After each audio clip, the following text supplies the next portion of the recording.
scottbryan.com. That's scottbryan.com. WCMC-FM HD1 Holly Springs.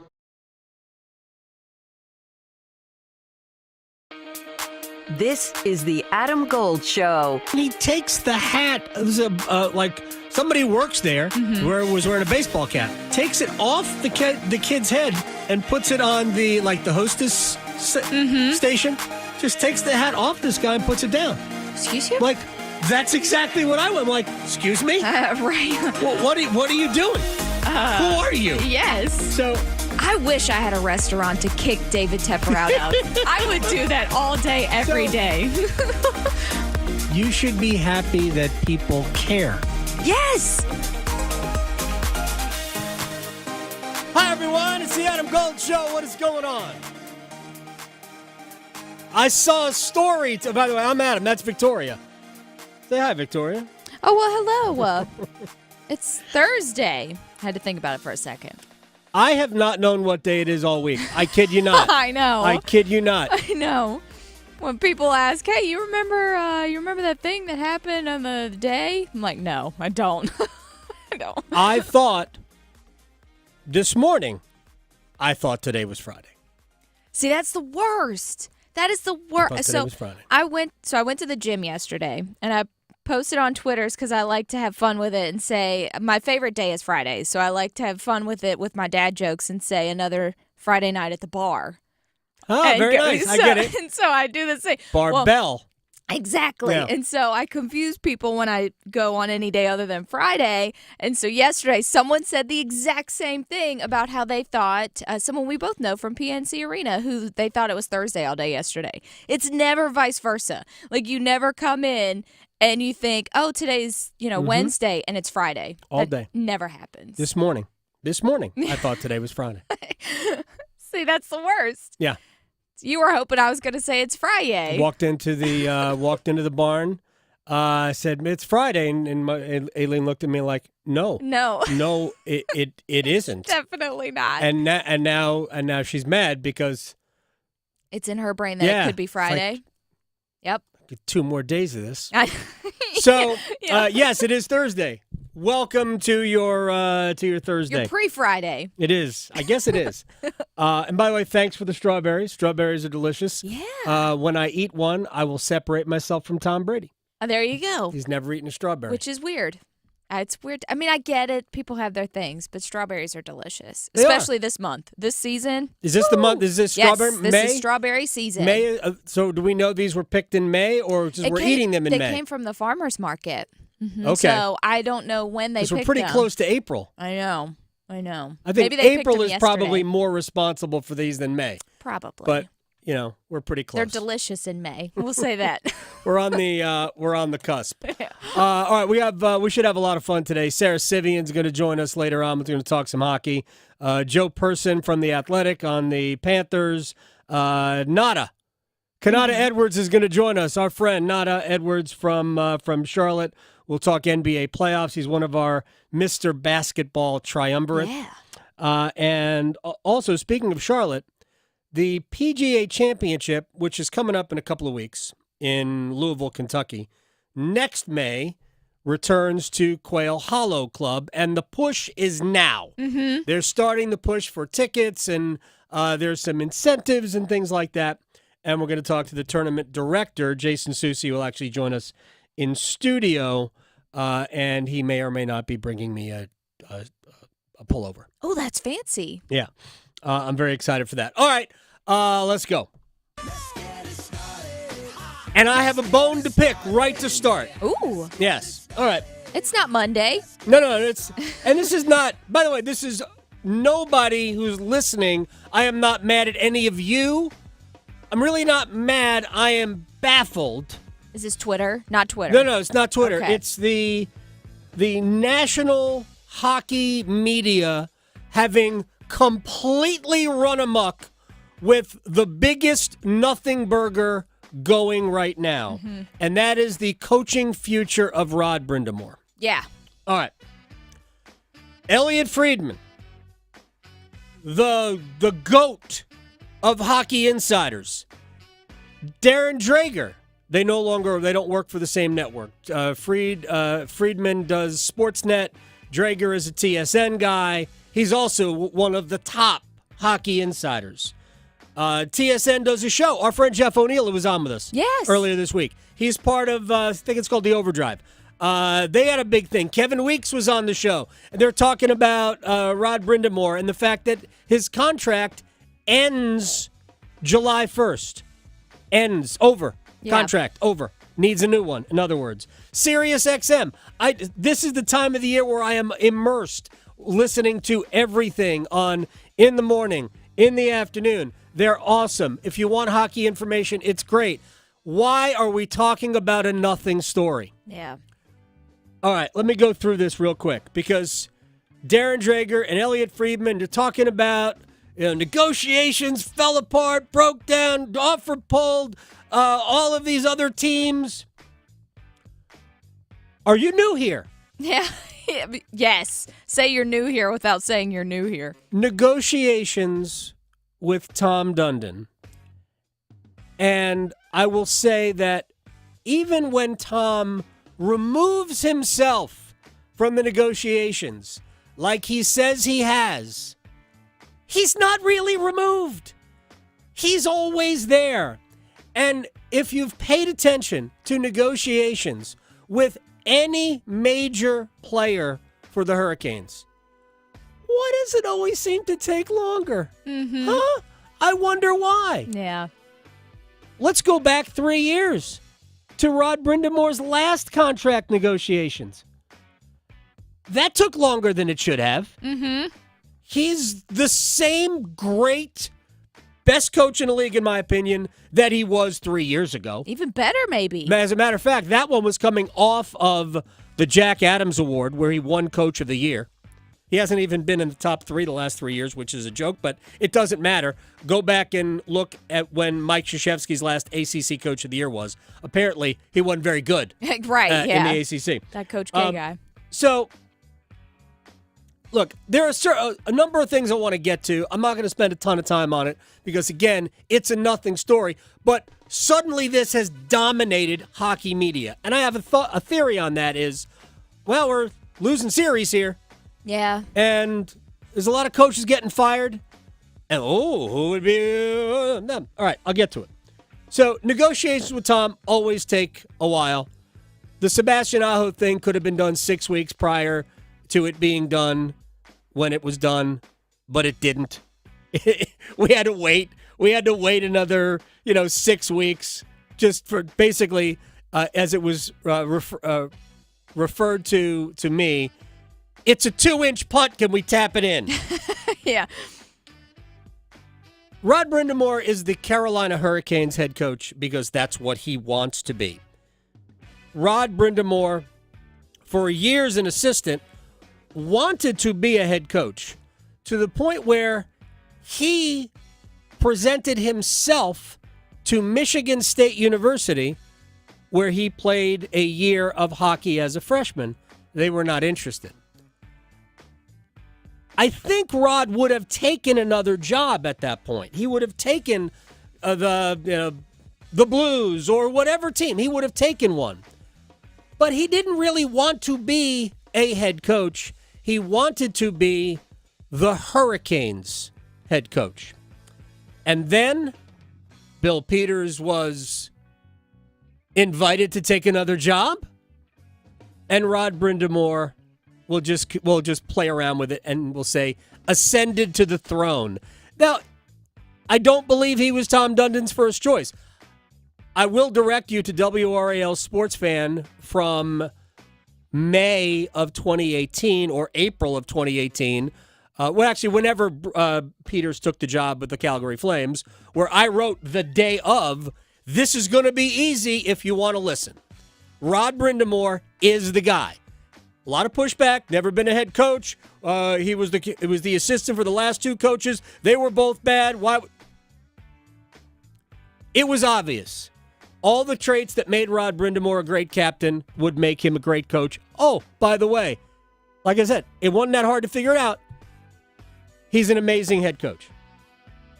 He's the biggest draw the Hurricanes have. The biggest.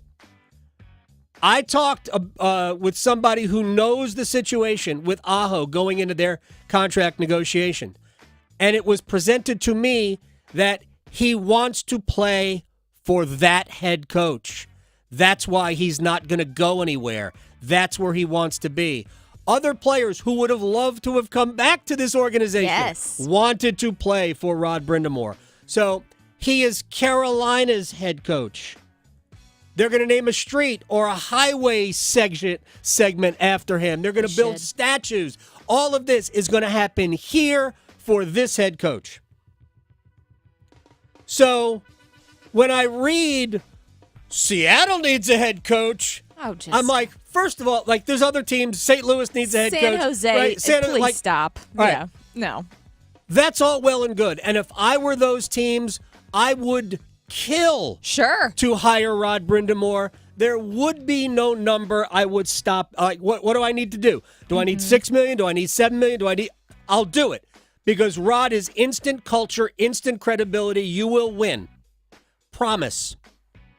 Not a coincidence, 6 straight years in the playoffs. Not a coincidence that they have been at or near the top of the division and the league since year 2. Not a coincidence. First of all, I laugh at Seattle. I'm not going to get into it. I chuckle my rear end off when I hear, he played with Ron Francis. Yes, he did. That is a fact. And now let's just leave it there. That's a fact. Period. He played with Ron Francis. Yeah. All right, done. And I'm just going to, because I can think about these things too, because I thought about them a few years ago. One of his closest friends on earth is Kevin Adams. He's the general manager of the Buffalo Sabres. And I have no inside information here. The Sabres just went and hired Lindy Ruff after firing their head coach, Dan Granato. Buffalo's got a young team on the rise that probably should be better. I have no idea if Lindy Ruff's going to be a good coach for them. But I will tell you this. If Kevin Adams thought for one silly second that Rod Brind'Amour would be available on the market, there's no way on this planet that he would have hired Lindy Ruff.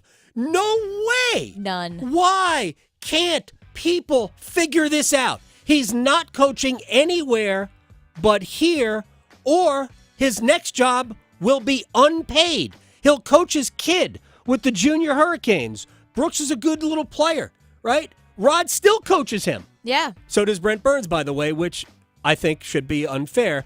If I was the opposing coach and I walked to, behind the bench and I'm like, wait a second, they got Rod Brind'Amour and Brent Burns, and I'm trying to think who else. I think one of the assistants or somebody else is also a coach. Like, no. Totally unfair. We can't do this. No. We can play with 5, you have to play with 4 now. Right. So, he's not going anywhere else. The biggest tell is that Buffalo, Lindy Ruff, you're our guy. Yeah. Because if Kevin for a second thought Rod would be available, I promise you he would have waited. He would have just bided his time. He might not have fired Dan Granato when he fired Dan Granato. Mm-hmm. He might have just let it go for a little bit longer, and then if it fell apart with Rod, but Kevin knows. Yeah, this is not a Bill Belichick situation. No. Rod is going to be the Hurricanes coach. It's going to get done. It will get done, right? It might not be for the number that he should get, right? He's not going to be the highest paid coach in the league. He's not going to be the 3rd highest paid coach in the league. Like, I hope for him he gets somewhere in the middle. Yes. If I were paying him, I'd give him, money. I'd give him 10% of the damn team. Exactly. So, he's going to be the coach of the Hurricanes. All of this is complete wasted energy. Mm-hmm. Good thing I have a lot of it today. Yeah. Because I have no problem talking about this because it is silly to me. Now, here's where I think the real issue for even us locally is that Rod's not unhappy with the contract negotiation. I think this falls somewhere in between annoyance and normal negotiation. All right? My guess is that if I had to put a number on it, and again, this is way below what he should get. We should be starting at 5 and going up. Somewhere in the 3 to 3.5 range is probably where we end up. I hope it's not lower than that. Yeah. But it's also about, and it's the same thing that happened 3 years ago. It's about Tim Gleason, Jeff Daniels, Chris Huffine, Billy Berniston, all of the staff that help make the Hurricanes what they are. That's what Rod is also fighting for. And that tells you everything you need to know about who we are talking about. He is simply one of the best human beings that could ever be a coach. There's no. I'm trying to use a word that I can't use. Yeah. Right? There's no jackass to Rod Brind'Amour. None. Yeah. No. There is only honesty. Sometimes that honesty is too honest for some people, but there is only honesty and caring, and he wants the best for his players and family. This is what he is. So, Eats, sleeps, and breathes it.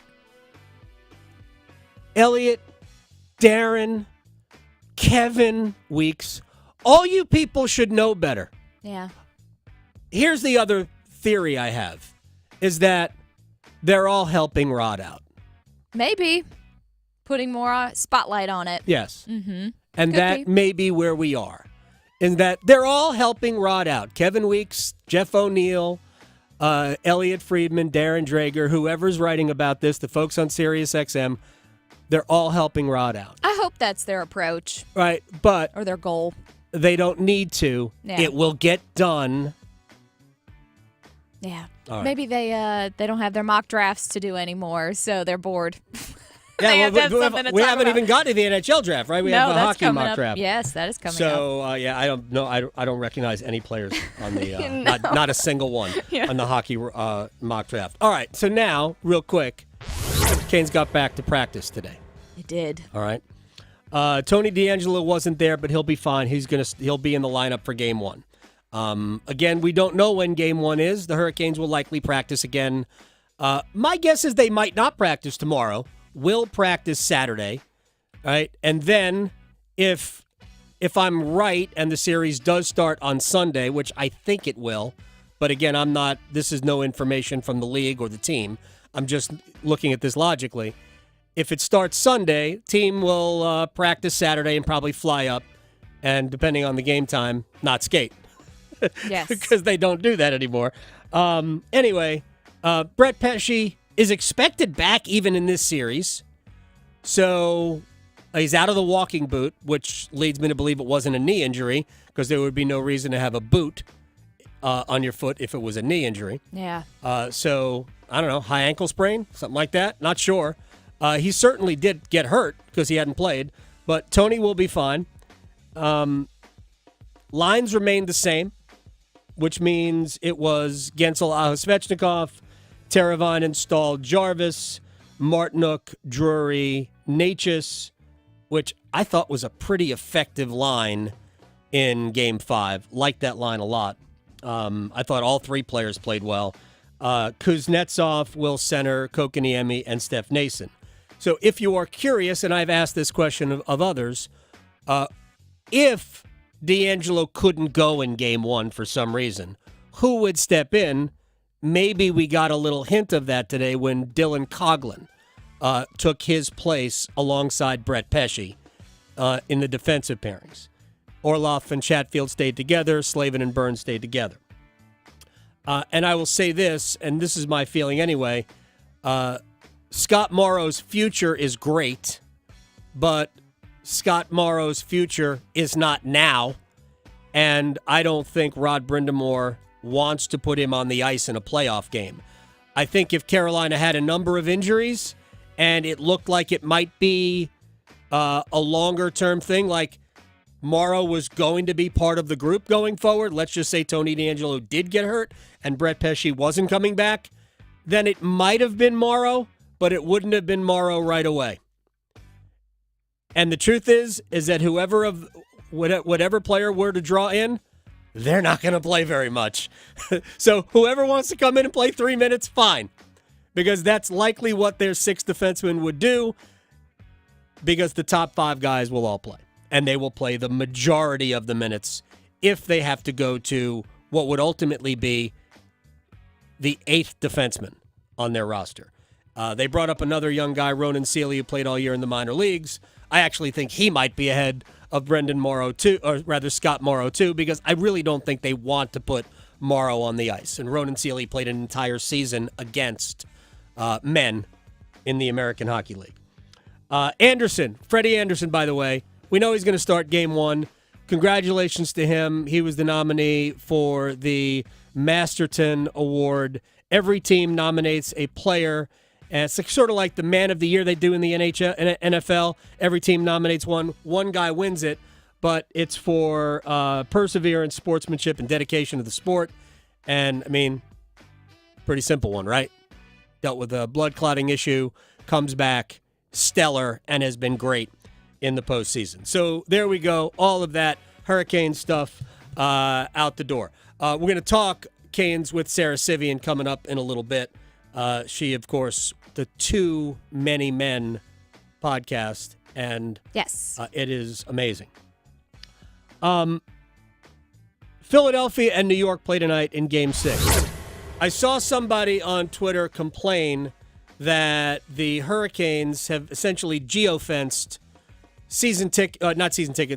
tickets to this second round series. So North Carolina, Southern Virginia, South Carolina, you can buy tickets. Right. If you're outside of that area, you can't purchase tickets. So sad. What? I mean, Right. sorry. Right. Like, So, to me, non-issue. Yeah. Complete non-issue. yeah. But I know we have fans from outside the area. Sure. Like our friend Jeff Goodman, who does Field of 68, lives in Boston. Yes. But he and his daughter are huge Hurricanes fans, and they come to games, right? So they're not going to be able to, from Boston, not going to be able to buy playoff tickets. Yes. I know we have listeners from all over the United States in the podcast, Canes Corner Podcast, available wherever you get your podcast. Rate, review, subscribe, like. And some of them might want to come to a Hurricanes playoff game, but they won't be able to buy tickets if their billing address is not in the areas designated. Yes. Well, the Philadelphia 76ers, the owners, and the former minority owner bought up 2,000 tickets and are giving them away simply to prevent Knicks fans from buying those tickets to Game 6 tonight wow. in Philadelphia. I am not mad at this. Yeah. And that is fine. It is 100% okay. It's dedication. These types of things do not bother me one bit. Right. Right? Apparently, and I wasn't paying attention, I did watch the Sixers-Knicks Game 4 where New York came back to win. That was a wild game. It wasn't a huge comeback, I don't believe, but New York did rally to win. Jalen Brunson was great. Joel Embiid was great, all that. But there were tons of Knicks fans there for Game 4, and New York took a 3-1 series lead. So now they're giving all these tickets to first responders, medical professionals. Nice. Right? Yeah, they're giving it to people who might not otherwise be able to afford playoff tickets, and they're getting them in the building. Dawn Staley is putting stuff on Twitter. We got to be there. Come on, Philly. Look, Philly and New York have a really, really interesting beef. Right. Okay? Now, I was texting with a friend of mine in New York, and it's weird because half of New York fans hate Boston first. Oh, okay. Yes. In Like, order. Yankees fans hate Boston. Jets fans hate Boston for the Patriots. Jets fans should hate everybody because they lose to everybody. Yeah. Right? Met fans hate Philly. Okay. Right? Yeah. Knicks fans hate the Sixers. Rangers fans hate everybody. Hate the Flyers. Right? Right. But so there is New York-Philly beef, but Philly hates everything New York. everything. It's consistent. beautiful. Like, sometimes you have multiple rivals, right? Sure, yeah. North Carolina, NC State, Duke, others. Look, I went to Maryland, and in Maryland, the song they sang in the stands had "Go to Hell, Carolina" in it. Yeah. Like, why would we care? Right? But they do. But Carolina's like, why are you beefing with us? I know. Where's this We don't coming even from? border. Anyway, so the whole thing, I applaud the owners and the former minority owner, Michael Rubin, for buying up a bunch of tickets and giving them to first responders. And I like hope it. the atmosphere is good. I do think Philly will win Game 6 and force a Game 7 in that series. And as I said the other day, I think Philly's going to win that series. I think Joel Embiid will be the best player on the court, or Tyrese Maxey. Oh, I talk about this a lot. I don't talk about it as much now. The NBA does this 2-minute report. It'll come up when we talk to Nada later on when we talk NBA. So the NBA did their 2-minute report, and on the 4-point play that Tyrese Maxey converted, the 3-pointer plus the foul, when they were down 6, the NBA admitted that, yeah, we missed the travel. He only took 4 steps and a shuffle. Right, Of course you that's missed it. the travel. But you don't need to remind everybody of this unless you are willing to change things. Don't do a 2-minute report. Yeah. We don't need it. All you're just doing is creating more issues for yourself. Wasting time. Everybody knows you missed the call.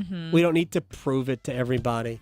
All right, Sarah Civian, Too Many Men, the podcast on the NHL. She joins us next. Raleigh to Boone, Charlotte to Chapel Hill. Your Carolina is covered. Adam Gold on the North Carolina Sports Network.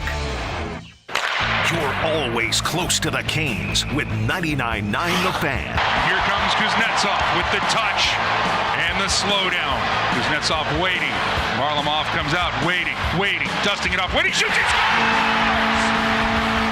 Count on us to bring you every Canes game night and the latest Canes news from insider Adam Gold, your official home for the Carolina Hurricanes. 99.9 The Fan, the Triangle Sports leader.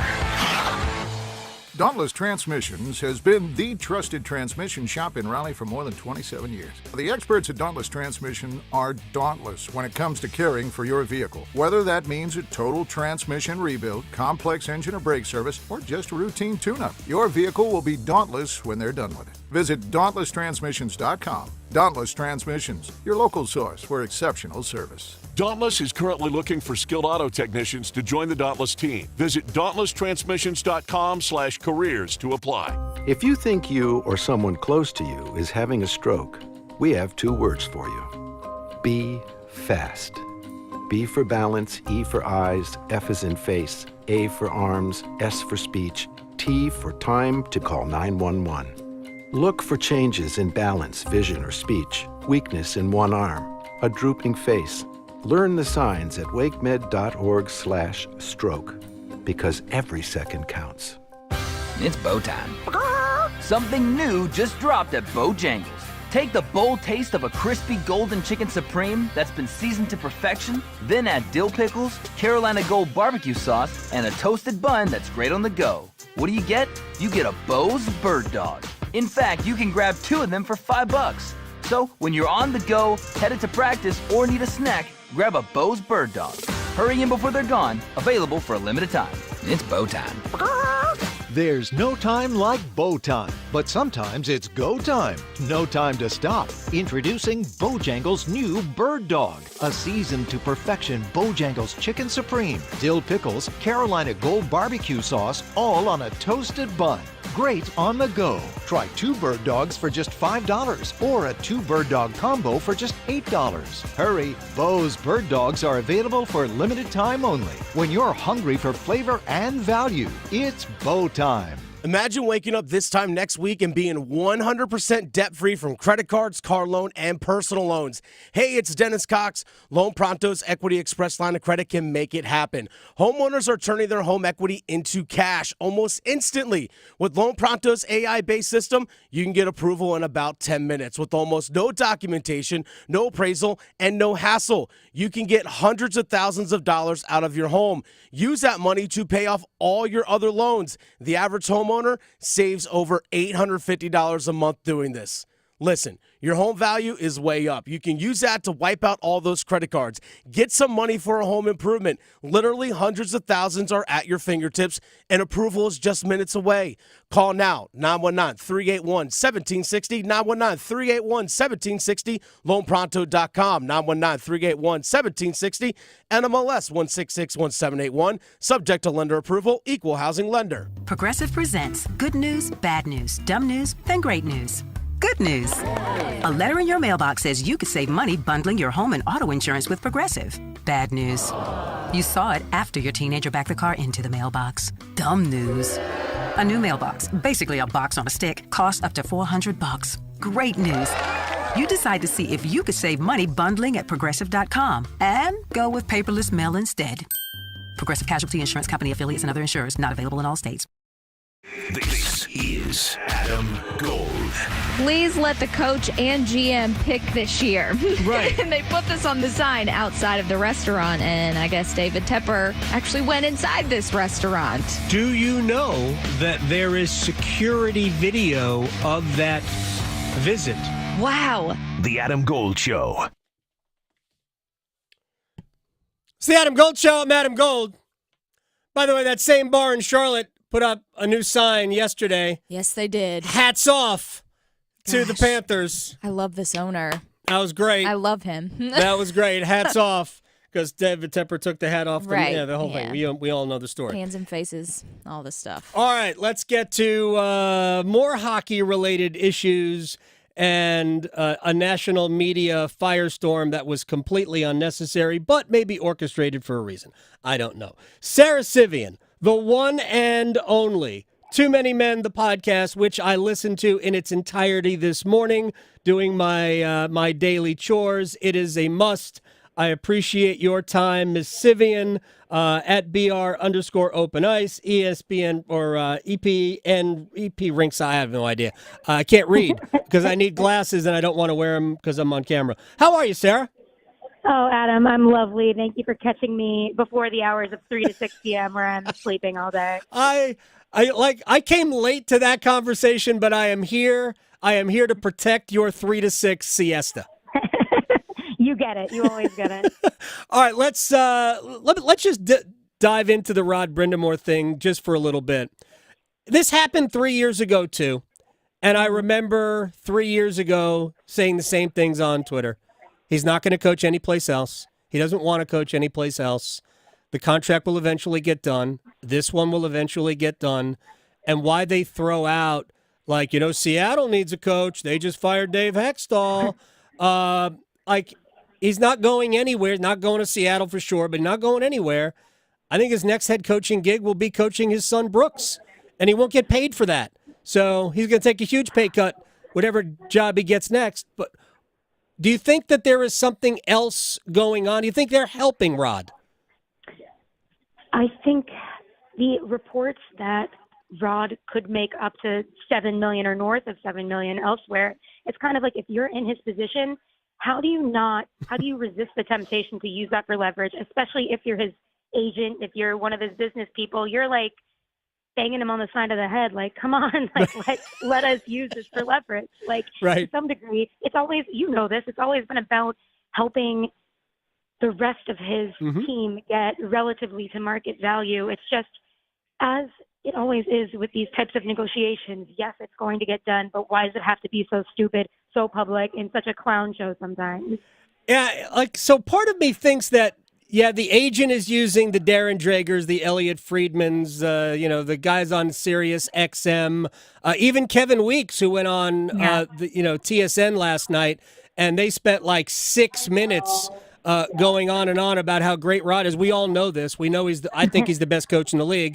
If he's not the best, he's a 1B to John Cooper in Tampa, who will get a contract extension. I actually think he's already got one, Cooper, and this one will get done.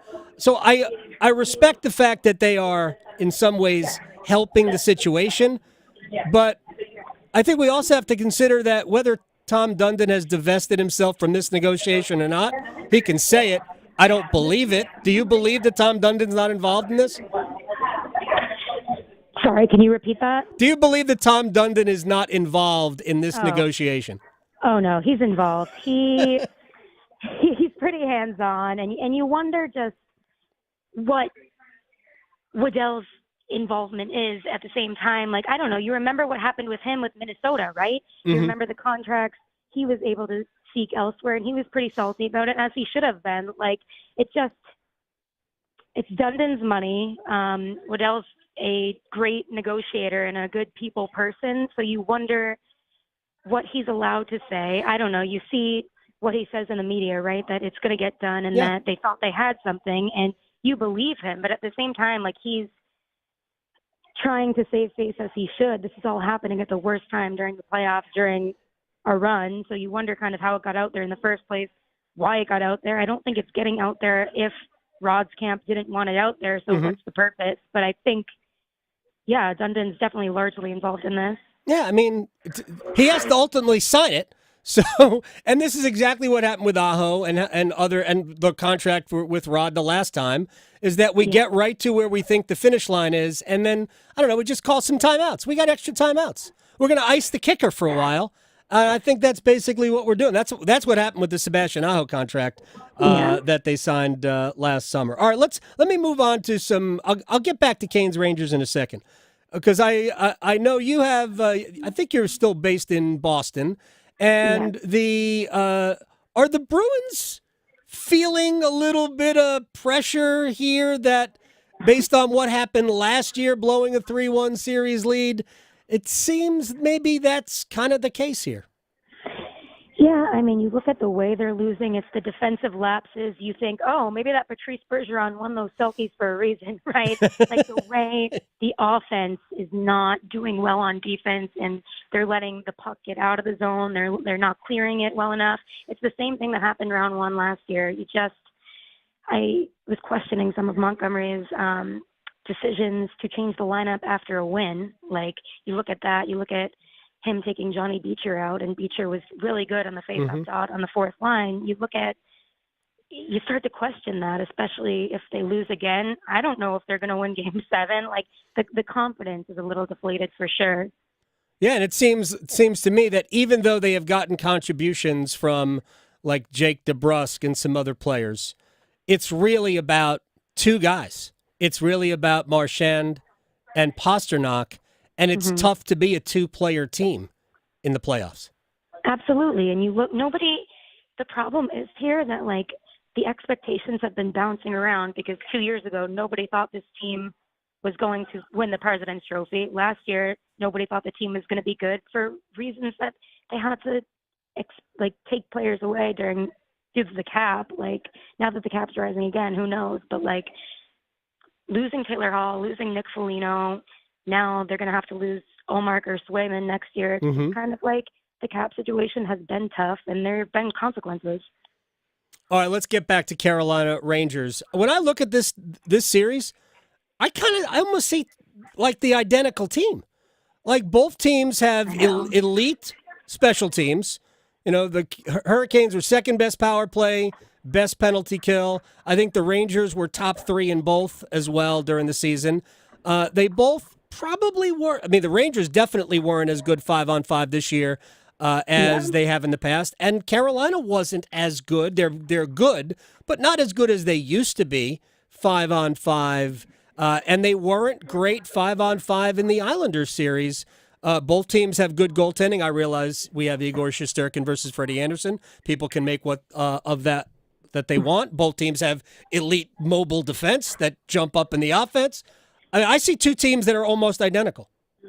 I know, it really is Shesterkin versus Canes 5-on-5. Whoever wins the 5-on-5 battle, is going to win this series. Yeah. But the Rangers really, really struggled at 5-on-5 during the regular season, and that's why the Canes are betting favorites. Yeah. At the same time, it is like they have Igor Shesterkin in their back pocket, and he's been one of the strongest goalies of the postseason so far. But at the same time, it's so interesting. These teams are coming off series against, like, the worst playoff teams in the Islanders and the Capitals. So it's like there's nothing to really even go off of in terms of postseason dominance. So it really is like they're starting the postseason in round 2.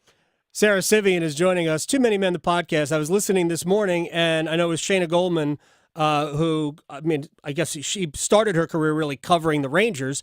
Now, she says, and she's right, I think, that the Hurricanes are going to have to play better than they did at 5-on-5 to have a chance. I think the Rangers just put it in neutral to beat the Capitals. Washington was never going to bother them at all in that series. But I think she's right. I know you guys talked about it. Is there a key player for you? I mean, Svechnikov has been awesome, and if he can continue that, that's going to be just an X factor. Obviously, you'd like to see Jake Gensel go back to the tear that he was on before. Seth Jarvis is just an absolute boss. But then, I mean, are the Hurricanes going to be able to solve Chris Kreider on the power play, like net front? Because that's where those garbage goals come in, and they change the complexion of a series. That's what happened. If you go back to 2022, the Rangers were 7 of their last 16 on the power play in winning 4 out of 5 games 3 through 7. That was the difference in the series. The Rangers power play went to a new level after Carolina took the first 2 games of that series. I wish you were here, Sarah, for the Seth Jarvis experience. I know. It is like nothing we have seen in terms of a personality and a player combined. It's like, I don't know how to describe it, but it's the exact opposite of like the hell the Hurricanes fans had been put through for the decade where they weren't making the playoffs. Right. It's like this guy comes in, he seems effortless. He's not, right? Like he's done the hard work that Rod Brind'Amour needed him to do on defense to make the team, but it's like catharsis where now he has this hilarious personality, and he's also a clutch goal scorer. He's fearless. He throws fearless. He is. I call him little dog who thinks he's a big dog. Right? He is the terrier that you just can't. You can't. He's in your face all the time, and he's bringing personalities out of other players too. He is turning Jack Drury into a personality. And Jack's very, very stoic, man. He grew up in a pro environment. He's very, very guarded, but Seth brings him out. It is absolutely awesome. And you're right about Andre. Andre was, I think, the best forward right in front of Seth for Carolina in the first 5 games of the playoffs. If that continues, if Andre has a big playoffs, I think the Hurricanes are going to play a lot of playoff games. So should be a blast. Who did you pick for the playoffs going in? It doesn't really matter, but did you pick the Canes? I did. Canes versus Dallas. How'd you feel after Dallas was 0-2? Because I also picked Dallas. It's the essential question of, is it better to have the best depth team in the league, or is it better to have the LTIR gods kind of just having a few rock stars? And you're like, I don't know, Mark Stone, say what you will about him, but he is such a gamer. He's such a unique player. No matter what's going on around him, like he comes in and is so effective. That's been a really entertaining series. Look at Dallas now. Yeah, they came back. I always thought they'd be fine. They just had to get one, and I still think we're going 7. And that will be an absolute blast in Game 7. Sarah Civian, at Sarah Civian, Too Many Men, the podcast, at 2_much_men. Man, it's complicated. Great. It's a great listen. I appreciate you. Tell your co-hosts I said hi, and we'll talk again soon. Of course. Hopefully see you in Raleigh next week. Oh, yes. That would be fantastic. You have an invitation for everything here in Raleigh. I'll be there. Thanks so much. Thanks, Sarah. Sarah Civian here on the Adam Gold Show. Sarah knows. She's been here. She was here from the beginning of this playoff run. She knows the impact that Rod has around the team, around the city. She knows that Rod is the culture. He's not going anywhere. All right, when we come back, one-timers. I am ready. Next. Raleigh to Boone, Charlotte to Chapel Hill. Your Carolina is covered. Adam Gold on the North Carolina Sports Network. Hey, Joe. You come here often? Yeah, just waiting for my pills. High blood pressure and cholesterol. Oh, that'll cost you. I can afford it. I have NC Medicaid. They cover prescriptions? Yep. Doctor's visits, screenings, emergency care at low or no cost. I tried to get it before, but I made too much. Try again. You can earn more and still get NC Medicaid. Just go to the website. I'm going to do that. NC Medicaid is for more people. See if you qualify at medicaid.nc.gov. If you pay your city or town for electricity, you live in a public power community. Our public power providers in North Carolina keep the power on 99.9% of the time. That averages out to be less than 1 hour a year without power. Public power line workers who work day and night, rain or shine, are key to that unbeaten reliability. Better reliability, fewer outages, faster restoration. That's the value of public power. Learn more at electricities.com. Hi, Darcy the cow here for Black Cow, the mature manure. Get a better looking lawn with Black Cow. Apply to your lawn as top dressing and get 10 times more nutrients than topsoil. Black Cow will feed your lawn, your flower beds, and vegetable gardens for up to 3 months. Oh yeah, everything grows better with sun, water, and Black Cow. Black Cow, the mature manure, Black Cow. Think earning a degree is out of reach? Well, if you're a North Carolinian from a household making $80,000 or less, it's time to think again. Because the new Next NC Scholarship could cover all of your tuition and fees at any of the 58 NC community colleges. Or at least half, if not all of your tuition and fees at one of the 16 public universities across the state. The best part? It doesn't have to be repaid. See if the Next NC Scholarship could be the opportunity for you and how simple it is to apply at nextncscholarship.org.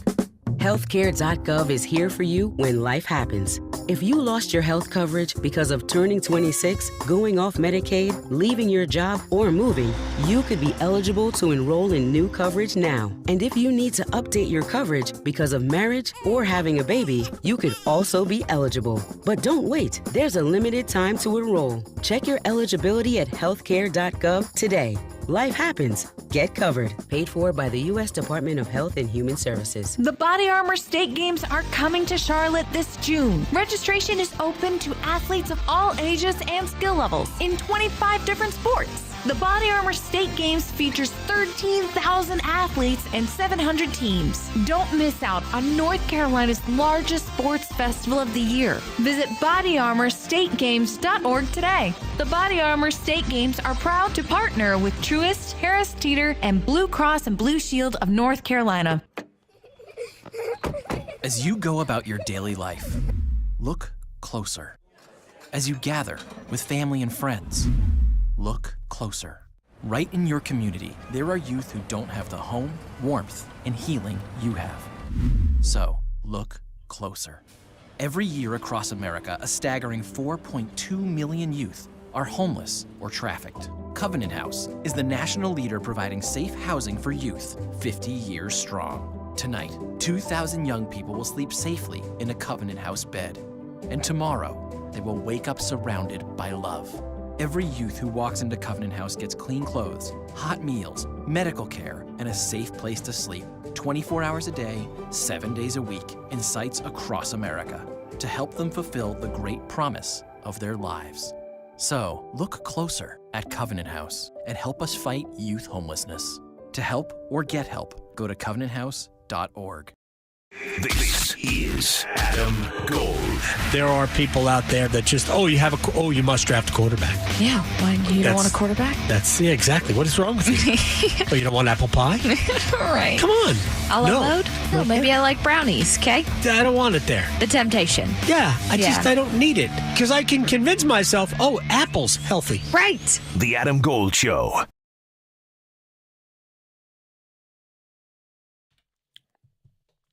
It's the Adam Gold Show. I'm Adam Gold. Victoria producing the program. She brought me strawberries. I haven't eaten them yet. I have to get to it. You're busy. You got some things going on. Is there something you won't eat? Tom Brady has never eaten a strawberry. Yeah. Is there something you won't? Is a popular food you're like, no? Well, I don't know if it's popular, but when you guys were talking, you and Trip Tracy were talking about escargot yesterday. That's one thing I can absolutely say I've never had. Okay. I don't think I probably have. Yeah. But I have I'm not against it. It's just, yeah. I'll try most things once at least, maybe. But it depends on how it looks. If it looks gross, no. I'm with you on that. I will not eat anything that looks gross. Yeah. That's why I just feel like snails would look gross to me, but maybe not. I don't know. Yeah, like German chocolate cake? No. You're not a fan of German chocolate cake? No, two reasons. One, what's that on top? Like a coconut. It's a coconut mixture in the icing, frosting, whatever you call it. Doesn't look like something I'd want. Yeah. And actually, the texture of the coconut is no good for me. Well, see, I understand that. I can get down with that because I've never really been a coconut. Is the flavor of coconut is fine. Mm-hmm.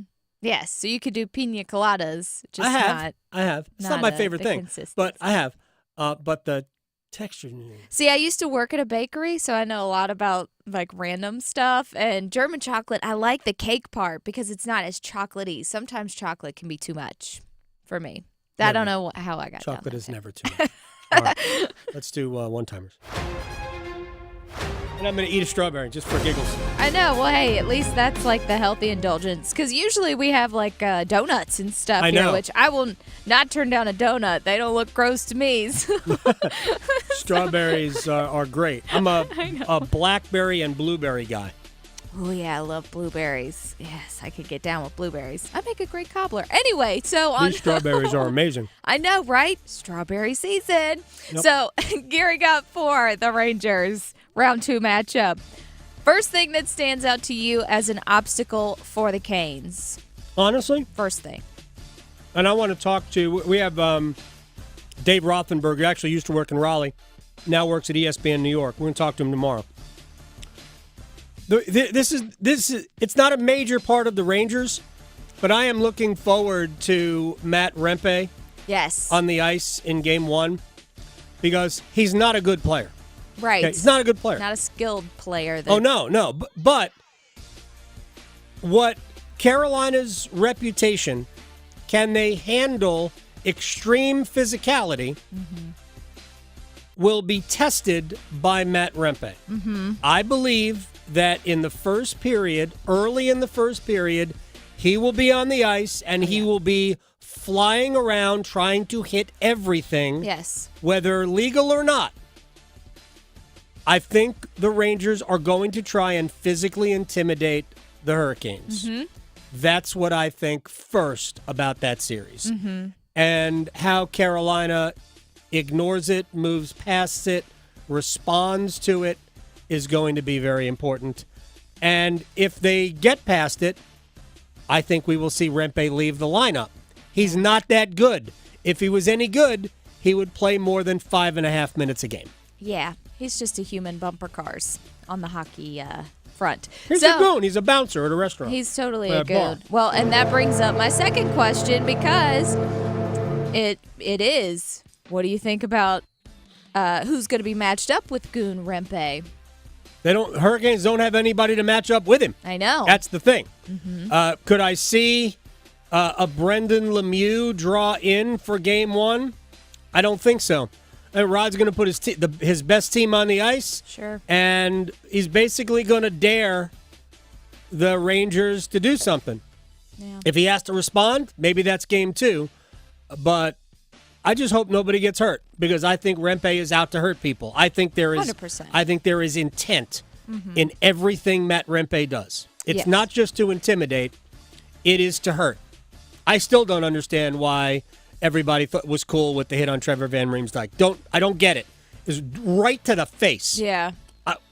What are we doing? But yeah. Everybody, that's the NHL. My problem is more with the people who run the league, who talk about the league professionally. Like, why do we have to be so macho that it's okay for somebody to do that? Yeah. But it is okay, apparently, it's playoff hockey. Well, and, I know the physicality. I understand the physicality with it. That's but, good. I got no problem with that. Last night, in the Dallas Stars and Knights game, I can't remember the player who did it, but he basically punched the Stars guy in the face, and they were like, just a 2-minute. He was bleeding all over the ice, and everyone's like, 4. Interesting. It's going to be 4. He's going to get kicked out. No, it was a 2. 2 for roughing. Yes, they called it roughing. So yeah, probably kept his glove on, which is why it was just roughing. And that's the only reason. Yeah. I think the refs thought the stick was involved, but it's crazy. Yeah. So who knows?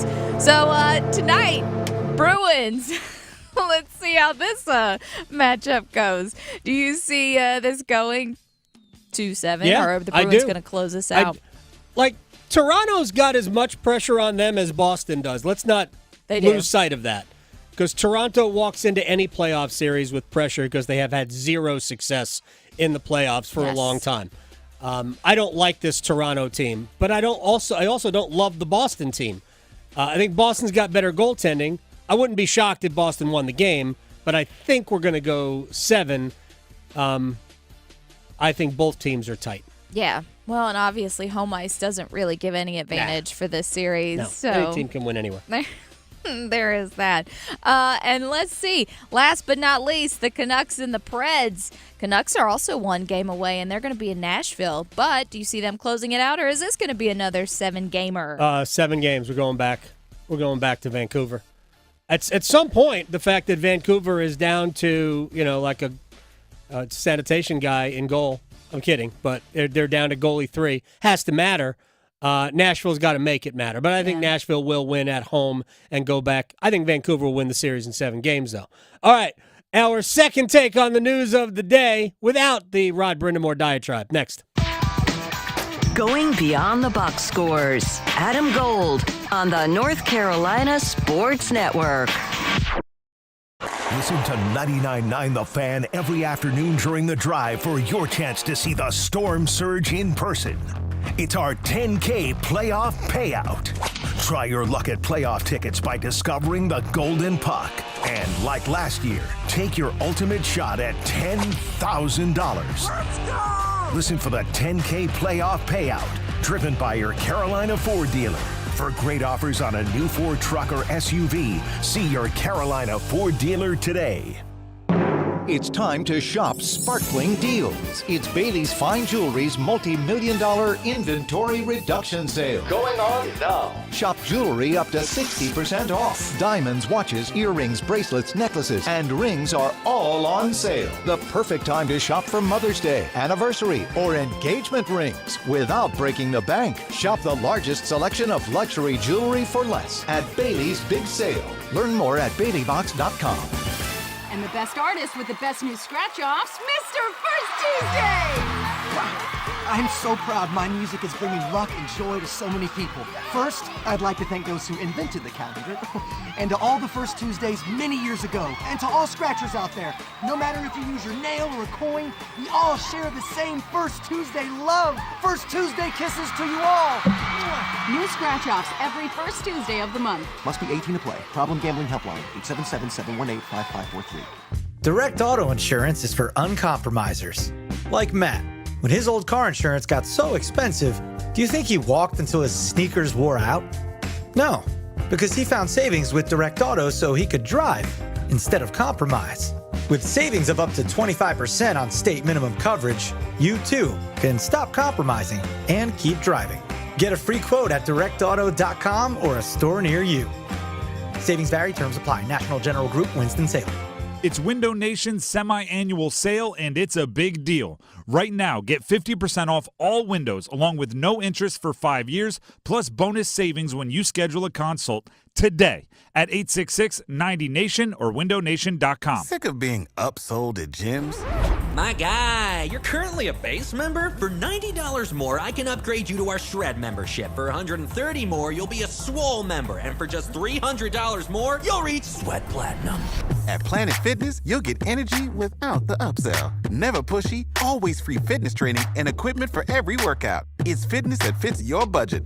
Join Planet Fitness for just $1 down and $10 a month. Cancel anytime. Deal ends Friday, May 10th. See Home Club for details. Hey, John, why so glum? I just got let go. The company's downsizing. This is the third time in the last 2 years. I'm done with this. Have you thought about My Computer Career? I've heard they can train you for a career in IT in just a few months, including cybersecurity and the basics of AI. And you don't need prior training or experience. Now that's a recession-resistant career. Wow, thanks. I'll check them out. Go to mycomputercareer.edu and take the free career evaluation. mycomputercareer.edu. Financial aid is available for qualified students, including the GI Bill.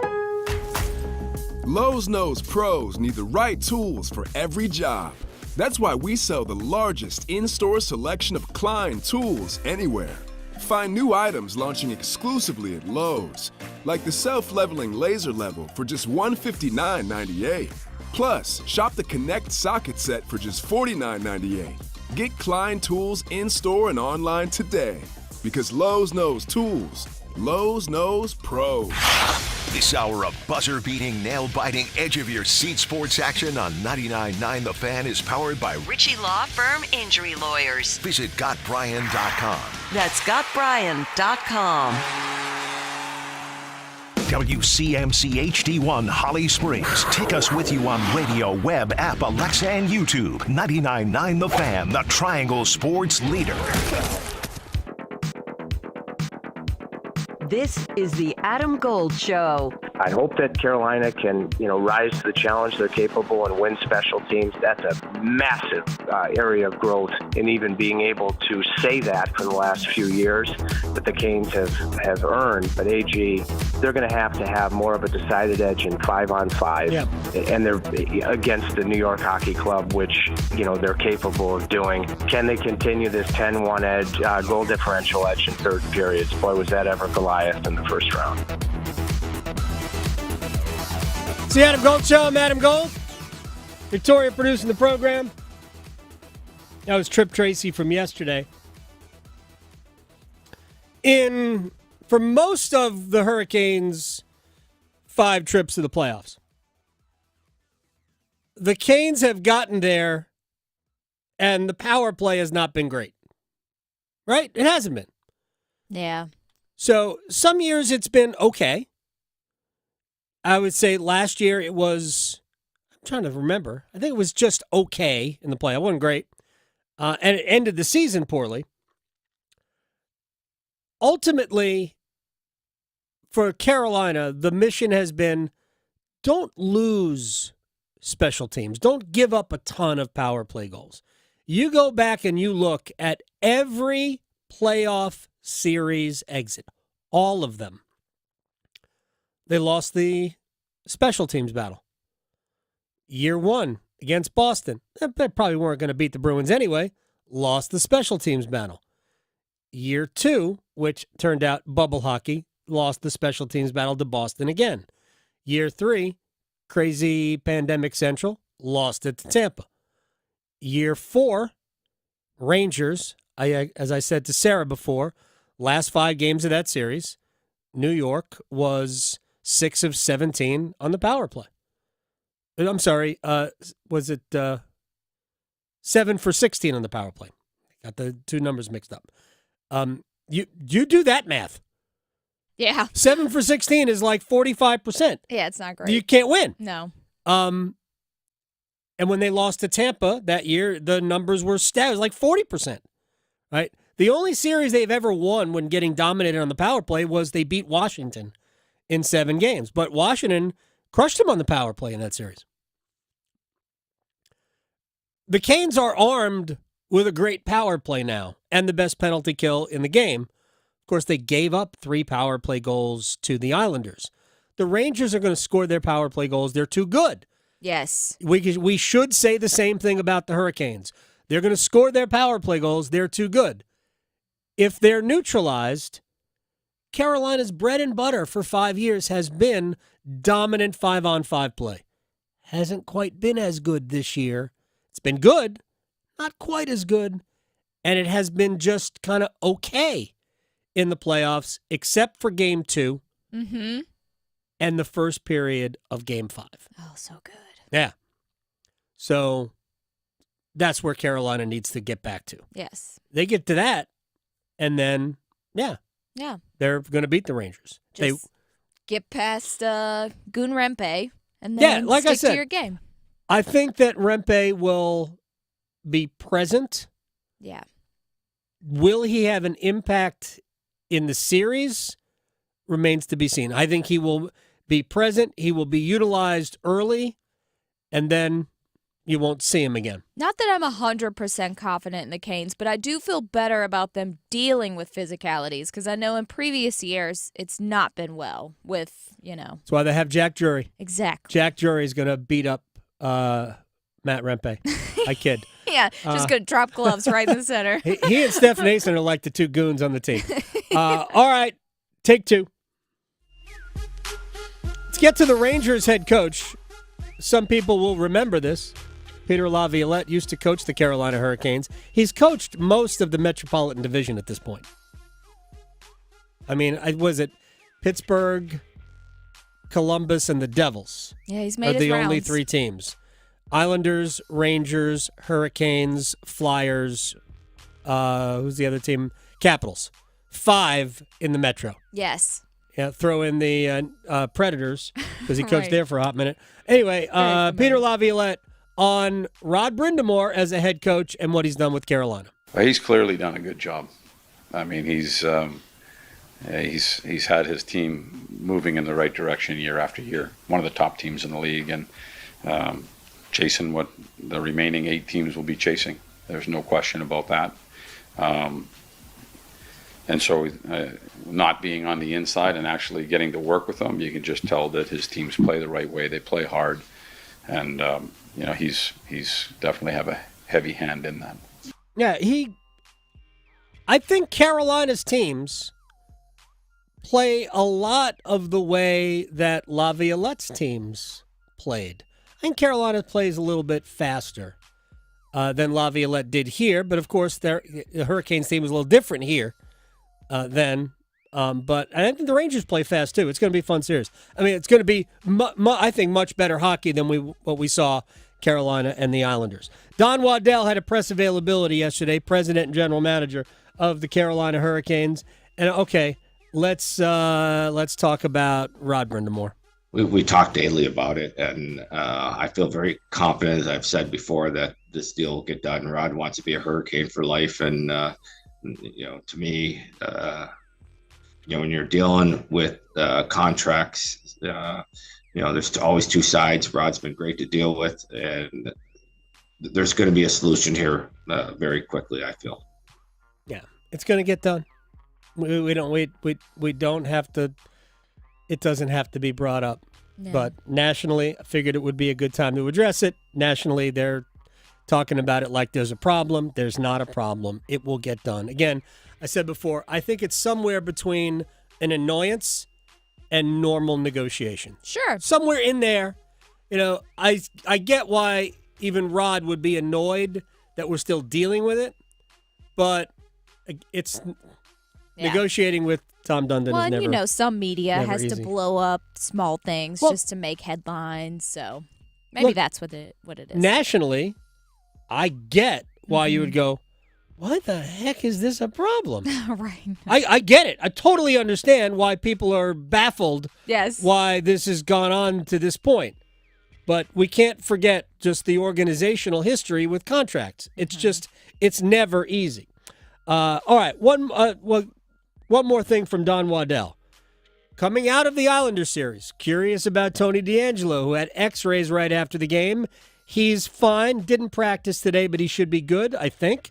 And Brett Pesce, who left after, I guess, middle of game 2 against the Islanders with a lower body issue, and we thought this would be really long-term. Waddell talked about both. Yeah, Tony's fine. X-rays were all negative. Feeling better today, so that shouldn't be an issue at all. Brett is out of his walking boot, doing things right now. So if everything goes as expected, he shall play games in this round. Maybe not right off the start, but we'll play games in this round. He's doing things right now. It's good to do things. Good to do things. He was not doing things in the walking boot. No. He is doing things right now. Those boots were not made for walking. Now it's off. That's great. Yeah. Look, that's really good for Carolina because I was actually having this conversation with Tripp after the Game 5. We were talking about it in the corridor before I started the podcast. At that point, we didn't know what the extent of Tony DeAngelo's injury was, and we didn't know about Pesce's sooner-than-expected return. But we were talking about, what do you do now? You're basically down to 5 defensemen because the honest truth is that after Carolina's top 7, there are 0 good options. None.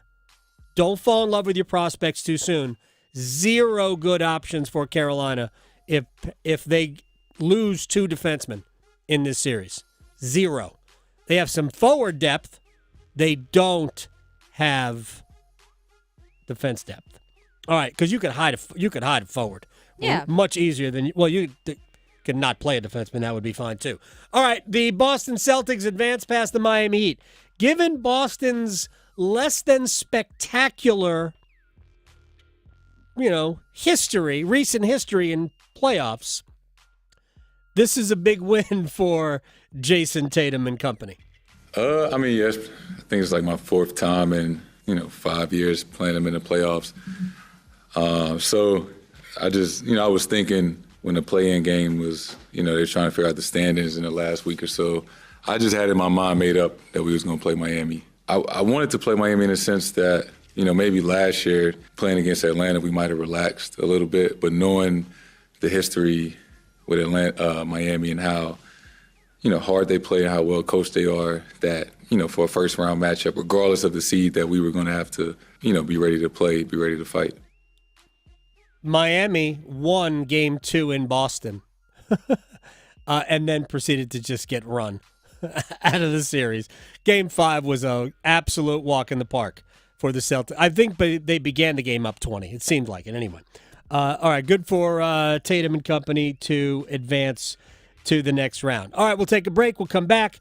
Joe Person from The Athletic. We'll talk a little bit about the Panthers and the NFL and more. All of that next. Serving it up hot and fresh every day. Adam Gold on the North Carolina Sports Network. Hey, I'm Tim Donnelly from 99.9 The Fan. And I'm Brian Murphy from WRAL News. Sports betting is finally legal in North Carolina. Getting to this point, in this state, wasn't easy. How it happened is a backstory worth telling, and that's what we're going to do in a new season of our podcast, A Brief History of Triangle Sports. The podcast is out now. Follow A Brief History of Triangle Sports on Apple Podcasts, Spotify, or wherever you get your podcasts, or on YouTube. Hey, it's Adam Gold from my friends at FanDuel, America's #1 sports book, with the offer that I've been telling you about all the time. Sign up now, FanDuel.com, promo code AdamGold, and I'll give you $200 in bonus bets whether you win or lose your first $5 wager. It's just that simple. FanDuel.com, promo code AdamGold. I'll give you $200 in bonus bets. If you took my advice yesterday, we had Vegas-Dallas under 5.5 goals. Cha-ching. We had Edmonton minus a goal and a half. Oh, no, they only won by 1, so we lost the parlay. Either way, you still get $200 in bonus bets. FanDuel.com, promo code AdamGold. FanDuel's America's #1 sportsbook. Must be 21 and older and present in North Carolina. First online real money wager only. $10 deposit required. Bonuses issued as non-withdrawable bonus bets that expire 7 days after receipt. Restrictions apply. See full terms at FanDuel.com/sportsbook. Gambling problem? Call 877-718-5543 or visit morethanagame.nc.gov. It's bow time. Something new just dropped at Bojangles. Take the bold taste of a crispy golden chicken supreme that's been seasoned to perfection, then add dill pickles, Carolina Gold barbecue sauce, and a toasted bun that's great on the go. What do you get? You get a Bo's Bird Dog. In fact, you can grab 2 of them for $5. So when you're on the go, headed to practice, or need a snack, grab a Bo's Bird Dog. Hurry in before they're gone. Available for a limited time. It's bow time. There's no time like bow time, but sometimes it's go time. No time to stop. Introducing Bojangles' new Bird Dog, a seasoned to perfection Bojangles Chicken Supreme, dill pickles, Carolina Gold barbecue sauce, all on a toasted bun. Great on the go. Try 2 Bird Dogs for just $5 or a 2 Bird Dog combo for just $8. Hurry, Bo's Bird Dogs are available for limited time only. When you're hungry for flavor and value, it's bow time. If Heineken Silver was a 60-second radio ad, it'd tell you all the stuff you need to know in only 30 seconds to keep things light and refreshing. Seriously, time me. Heineken Silver, a world-class light beer that's surprisingly crisp and refreshing, made with only premium quality ingredients and just 2.9 grams of carbs and 95 calories, all without compromising on taste. Heineken Silver, all the taste, no bitter endings. Order now at Heineken.com/silver. Must be 21 and older to purchase. Enjoy Heineken responsibly. Whew, 30 seconds, that's it. Done. Peace. Adam Gold here from my friends at CertaPro Painters, and I call them my friends because I have used them before, and let me tell you, they know how important your home is to you. They made that clear to me. That's why they're focused on helping you bring a fresh color to your home, and they're great in even the hard-to-reach places we have vaulted ceilings. Each CertaPro Painters business is also independently owned and operated. In other words, they live right here in our community. You can schedule your free estimate online at CertaPro.com. That's Certa with a C. When choosing a painting professional, the choice is simple. Choose happy. Choose CertaPro Painters.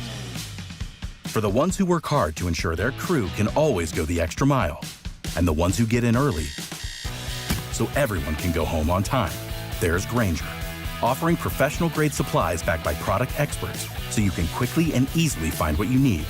Plus, you can count on access to a committed team ready to go the extra mile for you. Call, click Grainger.com, or just stop by. Grainger, for the ones who get it done. This is Adam Gold.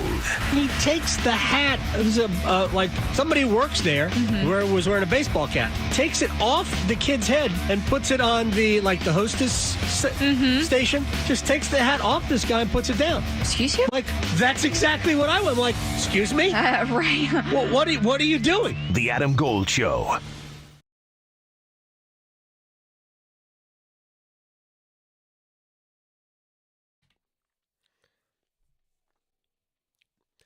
It's the Adam Gold Show. I am Adam Gold. Joe Person from The Athletic is going to join us in just a few minutes. Are you familiar with this Rolling Stones song? Is this a new one? No. I am not. It's called Hold On to Your Hat. Oh, really? Yeah. Yeah. Very nice. See, listen. Yeah, I don't think you heard this part, but here it goes. Perfect for David Tepper. Exactly. He obviously was not listening to the Rolling Stones when. I mean, he might have been. David Tepper seems like he's in the age group, right? He's not 90. Well, and he did right? bring music to Charlotte, Yeah, so he that's probably true. does. It seems like a guy who might have the Stones on in the Bentley or whatever he's driving. Yeah, it's something fancy, of course. So, okay, just real quick about the David Tepper.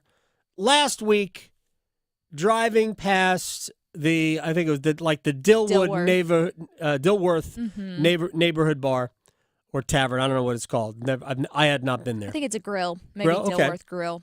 So he's driving past it, and out front, they have like a little. It's called like a sandwich board type of a, signage. Yeah, there you go. I don't know why I couldn't come up with that word, but thank you. And it said, "Let the GM and head coach make the pick." Mm-hmm.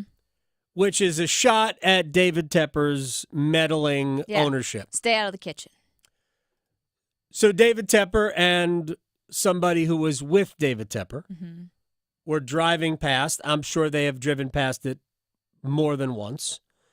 Decided to stop, go in, and they asked at the little hostess station there, and the manager came over who was responsible for the sign.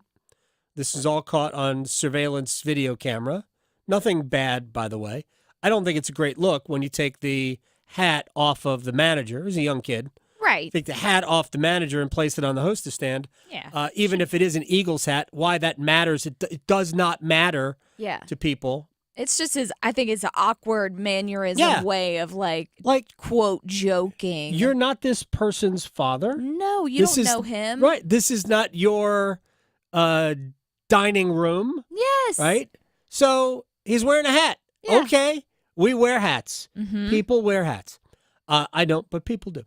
And so it was just not a good look. Mm-mm. Although by all accounts, relatively good-natured. Sure. Even if it was saccharine sweet on the part of David Tepper. I don't know why the guy that was with David Tepper had to get involved because he had a couple of things to say too. Regardless, doesn't matter. Anyway, that same bar had another sign out front today. Because you knew they would. Which said, "Hats off." Yeah. Yes. I love it. Yes. Oh, yes. This Hats is off fantastic. to the Panthers draft picks or whatever it was. Love this owner. Good for them. I know. Right? Like I said, I would visit that place frequently just because of this. So here's what I would do. By the way, we all know that Tom Dundon is a major investor in Topgolf. Yes. Topgolf has opened a few weeks ago. I know. In Durham. Yep. Right off of Page Road. If you are in the Triangle, you know the area I'm talking about. If you're listening in Asheville or Wilmington or Charlotte or wherever you're listening to it today, you might not know. You might not care. Sure. Why do we care? It's in Raleigh or in Durham. Anyway, Tom Dundon is a major investor in Topgolf. I suggested that they have the press conference there to announce the Rod Brind'Amour contract extension. They should. How fun would that be? And he said, good idea. There you go. I hope Yes. they do this. I know. Can we be invited too? Absolutely will be invited Okay. to that. Absolutely will be invited to it. That will not happen until the playoffs are over, by the way, because I don't think anything will be done. Rod Brind'Amour talked about it again today. Yes, it'll get done. Had a good conversation with Don. This is always going to get done. There was no need for people to lose their minds, but that's what people do. And sometimes we just need to point things out to them. But here's where I was going to get to is here's what I would do if I were David Tepper and the Panthers. I would have a team event at this bar. It doesn't have to be like a major, like unveil the rookies, but I would go have an event. I would bring my staff. I would bring my coach. I would make a show out of supporting the bar. There's a phrase called kill 'em with kindness, and that's what David Tepper should use. Kill 'em with kindness, man. You've got all the money in the world. Buy yourself some quality, positive PR. It's the easiest thing in the world to do. Like, you could have made that initial foray into Dilworth. I think it's Dilworth. You could have made your initial foray into that bar so much better by simply going, hey, round of drinks on the house. Or go in and buy lunch on your way to the office. Do something. Don't just go in, take the hat off the manager, thanks, shake a couple of hands and go. Come on. Do something fun. That's what I would have liked to see out of David Tepper, which makes me to believe it was more saccharine sweet than actual sweet, but Yeah, it's all it's a good. bad look. It's all good. And no big deal. Joe Person from The Athletic joins us on the Adam Gold Show. Have you been to the Dilworth neighborhood bar or grill or whatever it's called? Dude, that's one of my spots. They were the proud sponsor of my kids' Dilworth Little League team for a number of years, which was a really good sponsor. It was a fine place for the coaching staff to go after the games and break down the strategy over some cold adult beverages. See, I think David Tepper should have bought a round of drinks for the house. It might have been in the morning, I don't know, or maybe picked up some lunch on the way back to the stadium. Like there was more to be had there, and there's maybe more in the future. Like, take the coaching staff out there, make a show of it. Yeah, I agree. I mean, listen, for maybe 29 other owners in the league, that would have been a non-story. But David Tepper has a history, and when you do, right, people are going to take notice when you do stop and do something like that, which I do believe that it was good-spirited. I don't think this was anything like the Jacksonville situation. I put out a snarky tweet about him like snatching the hat off the guy, but even that, I mean, it wasn't like he was aggressively doing it, but still, again, when you have a history, you're just under a bigger microscope. Yep. And I'm with you, man. Like, I didn't get all up in arms about it. Other than a couple of tweets, I didn't write about it. But I do think he could have really handled that situation and kind of like I heard you saying while I was on hold, like have some more fun with it, with treating folks to, a post-draft round of beers or two. Just like apparently he passes it often, so why not, man? Just stop in, be a celeb, open up another button on your Oxford. All right, let's get to the team. I have been all through all the stuff that you have written on The Athletic, and you expressed some of the same concerns that I had going in. The depth chart posed coming out of the draft. I thought it was a great piece. Here was the depth chart going into the draft. Here's the depth chart going out of the draft. And you had obviously nobody at the other cornerback on the other side of J.C. Horn. As you have gone through it, and we have the potential of Stephon Gilmore, where are you at that particular position? I mean, like you said, I think we're all waiting on Stephon Gilmore. It's been kind of quiet. He may have other offers he's weighing. He played pretty well for Dallas last year, where they had a bunch of injuries at that position. Some of those guys are getting healthy now, so maybe they don't, really need Gilmore back. Right. But yeah, listen, I know when we do these mock drafts, we all like to say, I'm going to knock off every box. I'm going to check every box on there. And it's just not how GMs think. And especially, Adam, I think this is a point worth making, that the fact that Dave Canales and Dan Morgan, some of these picks very clearly were made with a year or two down the road. And I think that is them getting some assurances. Now, you never know with David Tepper, but it does feel like Tepper is sort of taking a breath. He's like, okay, we don't need to go try to sign Teddy Bridgewater and trade for Sam Darnold. You know what I mean? Just right. Not try to paper over the holes every offseason, but have a plan, draft guys that you think can help you in the long run. Some of them might help you right away. I think they will. Yeah. But a couple of them feel more like down the road, and that's okay. If David Tepper can stay patient. Joe Person from The Athletic at Joseph Person on Twitter. I thought going into the draft, they could have drafted wide receivers with their first two picks. I wouldn't have complained about it because it was such a glaring need, and you really needed to give Bryce Young some options. The running back, whatever. I'm not, to me, it's right. I don't know about the value of trading up to get a running back, but they got the best running back, consensus best running back in the board. How much better do they expect him to be than Chuba Hubbard and Miles Sanders? That was an interesting one because I did really like the first move at 39 where they traded back and got that they got that second round pick for next year that went away with the Bryce Young deal last year. They got that back. That was smart. Yep. And frankly, the Rams overpaid by a lot.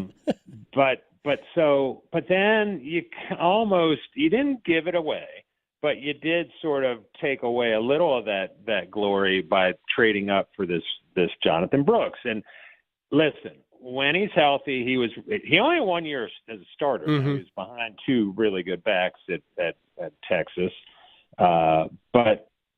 I don't know. That's one of the ones I was talking about. Like, I know they're saying he's going to be ready for camp, and he's this ACL surgery, which he just had in November. Like, this was not like last August. Right. I just think that feels maybe he's good to go, and he is your week one starter, and he's helping you right from the jump. But maybe that's a guy that you're more looking at down the road, and I don't know. I didn't view it as a big need, but when you looked at their pre-draft visits, like they brought the Gibson kid from Florida State for a top 30 visit. They brought in Brooks. Those are the top two running backs on the board. Right. So it was very clear to me that Dave Canales we're all talking about tight ends and wide receivers, which they needed. But I think Dave Canales was like, I want a running back too. And he got one. And, we shall see. Somebody who can catch the ball out of the backfield. That's very important. It just never materialized for Bryce last year to have a valuable safety valve. Everything, it was either Adam Thielen or bust. Right. I think you and I texted the initial move to trade into round one wasn't so much about guaranteeing them Xavier Legette, but it was about getting the fifth-year option as much as anything. They didn't give up a ton to move up one spot. Frankly, I would have liked the leverage of having the first pick in round two to seeing if you could leverage that into a lot more, but I get what they did. How are you with Legette, the player, and then are you enjoying the Legette communication show? Yeah, he's something. Two quick stories, just and both answer each of those questions. I have a daughter at South Carolina, so we had the whole crew at the Week 0 game against the Tar Heels in Charlotte last Labor Day weekend. And we ended up behind the South Carolina bench, kind of just by happenstance. And I didn't know much about Xavier Legette. And I'd nudge my 16-year-old son, and I'm like, look at the monster wearing number 17 and playing wide receiver. And we couldn't take our eyes off him that day. He looked like a defensive end running past North Carolina defensive backs, catching the ball at the high point. Right. And had a really good game. The Gamecocks lost, but he had 9 catches and almost 200 yards. And so I kind of kept my eye on him a little bit the rest of the season. So then fast forward to January, they hire Dan Morgan, Dave Canales. I kind of fly last minute down at the Senior Bowl, hoping to get some time with those guys. Well, I got some time with Xavier Legette after one of the practices.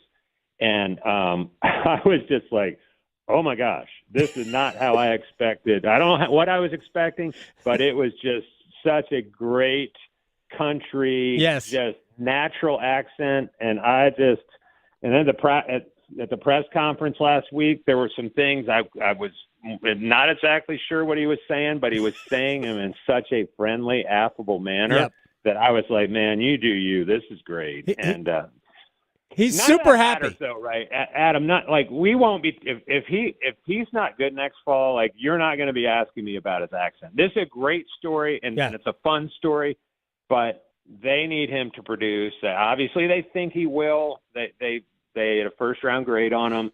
A lot of teams, a lot of analysts weren't as crazy about Legette as Dan Morgan was, but again, you never know. They picked number 1 last year, and we're in the draft, and we're still not sure if that's the guy. So I don't know if the 32 guy is going to be the pick either. Yeah, this was about the area where Legette was going to go, right? It was going to be late first, early second round, same place that Ladd McConkey was going to go, same place where Buffalo took Keon Coleman.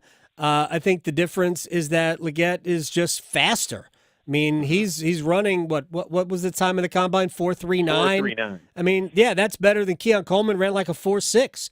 Now he plays faster and he plays bigger. Coleman does, but I totally get the infatuation with the kid from South Carolina. Obviously, you get the tie to a local school, which doesn't hurt because it does draw some fans in. But I think they took the best player, which is probably why they traded up for Jonathan Brooks, because they probably had him given a first round grade, and they thought. Hey. Why not get him now? Funny thing, I don't want to interrupt you. That's fine. They now have 4 Gamecocks on the roster, and some of them are really good players, Clowney, DJ Wanham, J.C. Horn, and now Legette. And what's funny is, as you know, that's a school that hasn't had a real great football history. They still have yet to draft a Clemson player in 28 years of having this 28, 29 years of having this franchise. Interesting. So anyway, just a quick aside. With Jeremiah Trotter Jr. on the board when they I was surprised they didn't take, if they were going to take the linebacker, I was kind of surprised they didn't take Peyton Wilson, who was available when they took the kid from, was it Mississippi State or Washington State? I think Washington State, whatever. Kentucky. The linebacker was from Kentucky. But you took two other defensive players from those schools you mentioned. Yeah, would have liked to see Peyton Wilson, but I get injury history, all that. They determined he didn't have an ACL. Apparently, you don't need an ACL. I watched him play for 2 years. He was a terror for 2 years. Joe Person, Stephon Gilmore, also from South Carolina. We should throw that in. That's right. Would you trust? We'll close on this. Would you trust? Actually, I have one more thing after that. Would you trust a 34-year-old cornerback, because he'll be 34 in September, opposite J.C. Horn, who we have our own trust issues with him staying healthy and available? It's a great question, because I do think, and I'm raising my hand, myself included, have sort of just made this Gilmore thing seem like a slam dunk fait accompli. And he still played well at an older age. Yep. But that can go away in a hurry. I'm thinking of players like Josh Norman, and you know, you get to a certain point in your 30s, and it is that drop off is very swift and steep. So I don't know. I mean, maybe they have somebody else out there. Maybe Dan Morgan really is convicted on Dane Jackson, whom they signed out of Buffalo and whom he famously banged the table for when he was the Bills' assistant general manager, to take Dane Jackson in the 7th round in Buffalo. So, I mean, right now, if they rolled the ball out today, he's the starter opposite J.C. Horn. So, yeah, I don't know. It's a good question. You know, do we trust a 34-year-old? You know, for one seat, you know, if it's a short-term deal, I probably would, just because of Gilmore's track record. All right, final thing. Do you want another wide receiver or two? Or three. Keep them coming. I did like the JT Sanders tight end pickup in the start of round 4. I thought that was smart. For whatever it's worth, all three of my mocks, I liked that a tight end at 101, and I had them grabbing him in at least one or two of those mocks. But at any rate, I don't know. I mean, there's only so many holes to fill. You can't fill them all. I mean, my point, you can only fill so many in one off season. You know, there's guys, you know, that are coming available, and will as camps get underway and guys get cut. And so, I'd definitely keep the door open there, because just like you asked me about Stephon Gilmore at 34, that's the age Adam Thielen's going to be on week 1. So I think they should definitely continue to be aggressive, because this is a big year. Like, they have to have enough around Bryce to where at the end of the year they can say, okay, see, he had the weapons and he was really good like we thought. Or, whoa, we spent a lot of money on offensive guards and we improved the weapons and it still was choppy. Do we really have our quarterback? They have to be answering that question at the end of year 2. Joe Person from The Athletic, at Joseph Person on Twitter. My friend, I appreciate your time. I will talk to you soon. Hey, have a great rest of the week and weekend. You too. See you soon. All right, let's before we take a break. They brought in a whole bunch of undrafted free agents, the Panthers. So I'm reading this from The Athletic. This is not Joe Person's story. This is but it is Panthers related. A couple of players to watch. One is a cornerback from Virginia State named Willie Drew, who is apparently long, fast, good in press coverage, and a cornerback who is, they think, has a chance to maybe show some stuff during training camp. And we'll see. Maybe it's somebody, because here's the thing about the NFL draft. It's not an exact science. Brock Purdy was the last player selected in the draft. He's obviously a good quarterback. Good quarterbacks don't go last in the draft. Not the way we overrate quarterbacks. So you just never know where the next player the next surprise is coming from. And a lot of people will point to, well, Tom Brady was a 6th rounder. Right? That, of course, was luck. If the Patriots thought that Tom Brady was going to be a starting level quarterback, they would have drafted him earlier than the 6th round. They wouldn't have waited until 200 players were selected already before they drafted him. They would have taken him earlier. So there is so much luck involved in the draft because you just never know how players are going to develop. I think it's we'll see what happens. I think they left themselves a hole at corner. Maybe it won't matter. They probably should have drafted another offensive lineman. Maybe it won't matter. They probably should have, and I know they did draft a defensive lineman. Maybe they should have gone with one a little bit earlier. We will see. But the Panthers are taking shape, and it is a big year for Bryce Young. I think he'll be fine. All right, we'll take a quick break. We'll come back. We'll stretch. We have bets to place, all of that. And I have one plea to the Edmonton Oilers. One. Next. Raleigh to Boone, Charlotte to Chapel Hill. Your Carolina is covered. Adam Gold on the North Carolina Sports Network. NC Medicaid is for more people like me. Adults who don't have children. People who serve. People who do the heavy lifting. Childcare teachers. Full health care coverage at low or no cost. Doctor's visits, emergency rooms, and prescriptions. So if you applied before and didn't get it, apply again. NC Medicaid covers more people than ever before. NC Medicaid is for more people. See if you qualify at medicaid.nc.gov. It is playoff time in the NBA and the NHL. Baseball's in full swing, and FanDuel is your home to wager on any game you want. FanDuel's America's #1 sportsbook, and right now new customers can get $200 in bonus bets guaranteed when you make your first $5 wager. FanDuel.com, promo code AGS. FanDuel.com, promo code AGS. Anything you want to wager on, slap shots, home runs, slam dunks, all there. $200 in bonus bets, win or lose, when you make your first $5 wager. Visit FanDuel.com, promo code AGS to get started. I can't make it any easier. FanDuel.com, promo code AGS. FanDuel's America's #1 sportsbook. Must be 21 and older and present in North Carolina. First online real money wager only. $10 deposit required. Bonuses issued as non-withdrawable bonus bets that expire 7 days after receipt. Restrictions apply. See full terms at FanDuel.com/sportsbook. Gambling problem? Call 877-718-5543 or visit morethanagame.nc.gov. If you pay your city or town for electricity, you live in a public power community. Our public power providers in North Carolina keep the power on 99.9% of the time. That averages out to be less than 1 hour a year without power. Public power line workers who work day and night, rain or shine, are key to that unbeaten reliability. Better reliability, fewer outages, faster restoration. That's the value of public power.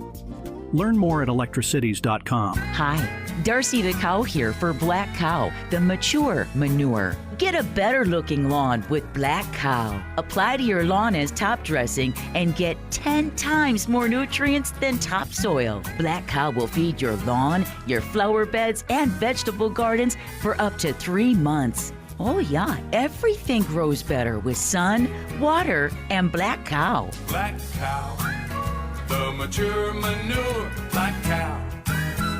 Need money for college? Well, if you're a North Carolinian from a household making $80,000 or less, then Next NC Scholarship could pay for more than half, if not all of your tuition and fees at any NC community college or public university. And it doesn't have to be repaid. We're talking at least $3,000 for community college or $5,000 for a public university, and possibly more. Get all the details about the new Next NC Scholarship and see how simple it is to apply at nextncscholarship.org. Healthcare.gov is here for you when life happens. If you lost your health coverage because of turning 26, going off Medicaid, leaving your job, or moving, you could be eligible to enroll in new coverage now. And if you need to update your coverage because of marriage or having a baby, you could also be eligible. But don't wait. There's a limited time to enroll. Check your eligibility at healthcare.gov today. Life happens. Get covered. Paid for by the U.S. Department of Health and Human Services. ACT Construction Equipment is proud to be your certified local Takeuchi dealer in Charlotte, Winston-Salem, Asheville, Wilmington, and Myrtle Beach. Takeuchi has long been a world leader in the compact construction industry. Let ACT Construction Equipment help you find the right machine for the job. Our full line of excavators, track loaders, and attachments are designed for low maintenance and high productivity. Stop in today for a demo or visit us online at actce.com. ACT Construction Equipment, your authorized Takeuchi dealer. This is Adam Gold. I got news for you. If I see a hammerhead shark swimming near me in open water, nope, we're gone. Bye. We're done. I'll be on the dock. I'm done. I've seen Jaws. You can't fool me. I'll be on the dock. Yeah. Or in the boat or something. I will not be. Yeah. I will not be in open water. The Adam Gold Show.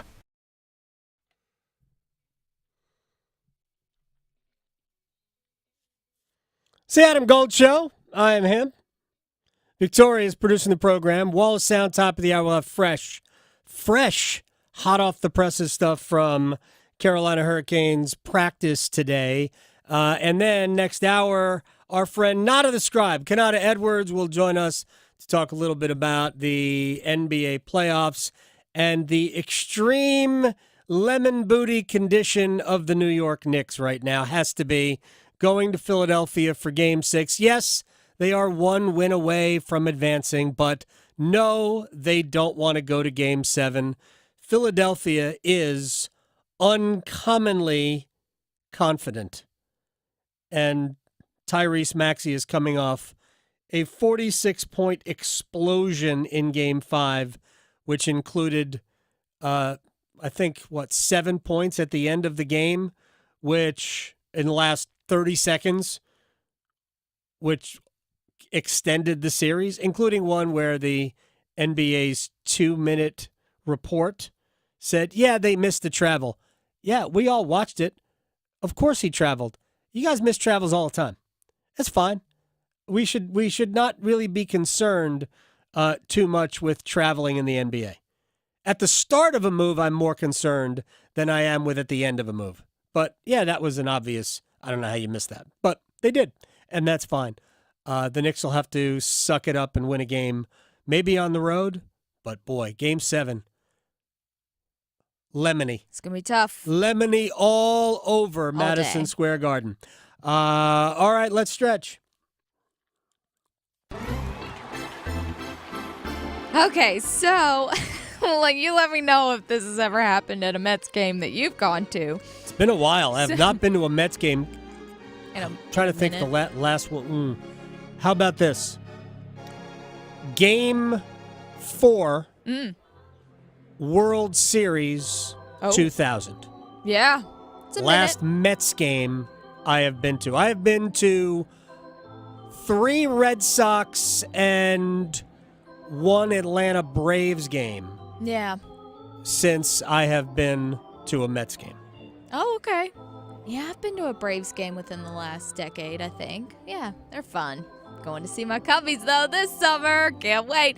Well, I don't know if they're going to have this happen in Wrigley, but hot dogs rained down on a Mets fan because Tuesday was Dollar Hot Dog Night at Citi Field. So one of the Mets fans got a little bit more than he bargained for. Oh, no. He showed up in a hot dog hat and a white T-shirt where he used a Sharpie to keep track of how many hot dogs he was eating during the game.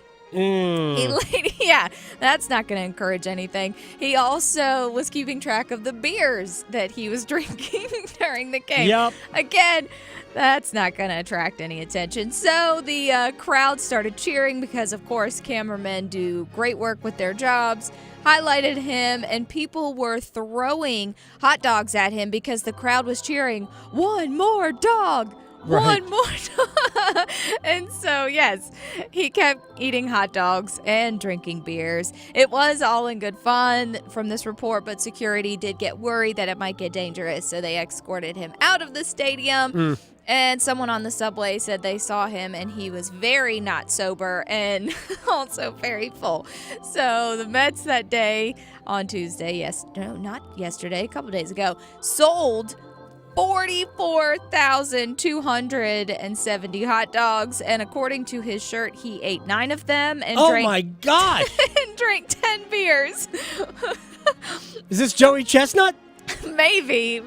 I don't know. So, yeah, well, that was commitment. That was, wow, 9 hot dogs and 10 beers. That's a lot. So there you go. Now, I don't know if you'll be drinking this because Clausen's, the pickle company. Pickles. Good pickles. Yes, they are delicious Very pickles. good pickles. Well, they are expanding from an old April Fool's joke that people loved, so now it's a thing. Clausen will be selling pickle-flavored, get ready for it, wine spritzers and beer. What? So, yes, and I have a cousin who is crazy. She loves pickles, and she'd probably drink this, too. You can pre-order an 8-pack at spritzsociety.com, but it's going to run you $50. No, it won't. It will not. I promise it will not run me $50. This pickle-flavored wine spritzer hard seltzer beer thing. So, yeah, they came up with, like I mentioned, they came up with this as an April Fool's joke. Yes, However, it is. people thought, no, this is fantastic. Let's do this for real. No. So this alcohol is 6%. Like I mentioned, it can come in beer or hard seltzer, and it's in 8-ounce cans. So there you go. They say it'll take about 4 to 6 weeks to ship. So if you are wanting this for maybe 4th of July, then you need to get that order in because, yeah, there you go. Wow. And last but not least, talking about strawberries. We were talking about strawberries earlier today. Conveniently, this article is talking about people who think the top compliments you can receive are. And I read through it. Basically, people like their house to smell delicious and good because they want, compliments for all of that. And most people go with the basics, vanilla, lavender, fresh laundry, whatever. But then they say some people like signature smells, which include strawberries. There you go. So there you go. Or baking bread. I thought that was just a trick when, realtors show houses. Make bake cookies. Yes, Yeah. because it will sell the house because you think the house is making its own cookies. No. So there you go. Strawberries this house for everyone. always smells like cookies. So it's strange. Why does it not? I thought it just came with the house. It was supposed to do this. So, yeah, if you were wondering, if you have family, friends, whoever coming over and you want to impress them, you can get yourself a signature smell of baking bread. Or strawberries, because it's a strawberry theme, and strawberries are in season, and they're delicious. You know what else is delicious? Winning bets. Place your bets. Place your bets. Here we are. I bet you slice into the woods $100. Gambling is illegal at Bushwood, sir, and I never slide. Okay, you can owe me. I owe you nothing. All right, so Dortmund won. Okay. Borussia Dortmund won. They were just outright winner plus 185. They won 1-0. Probably a game the PSG should have at least drawn, but they didn't. Yay, win. Could Edmonton have scored one more goal? Could you have scored an empty net goal? They could have. Right? Yeah. The 2-team parlay under. I had Dallas, but actually on FanDuel, I did under 5.5 goals. Yes. I didn't matter who won, but at Dallas here and Edmonton minus 1.5 goals. You couldn't get the 5th goal, huh? Trust me, I know. I had a parlay like that, too. Come on. I took the puck line. Yeah. Come on. I did. It didn't work out for me either. Yeah. But Hyman did score. So that was my one win. But parlays don't care if you have one win. They don't care. They laugh at you. They just care about that one loss. We got you, too. We got you again. Exactly. Yeah, that's all they care about. Bonus bets, man. Bonus bets. I know. You got to love them, even when they're not there. But I'm moving on to the Boston Bruins in Toronto taking on the Leafs.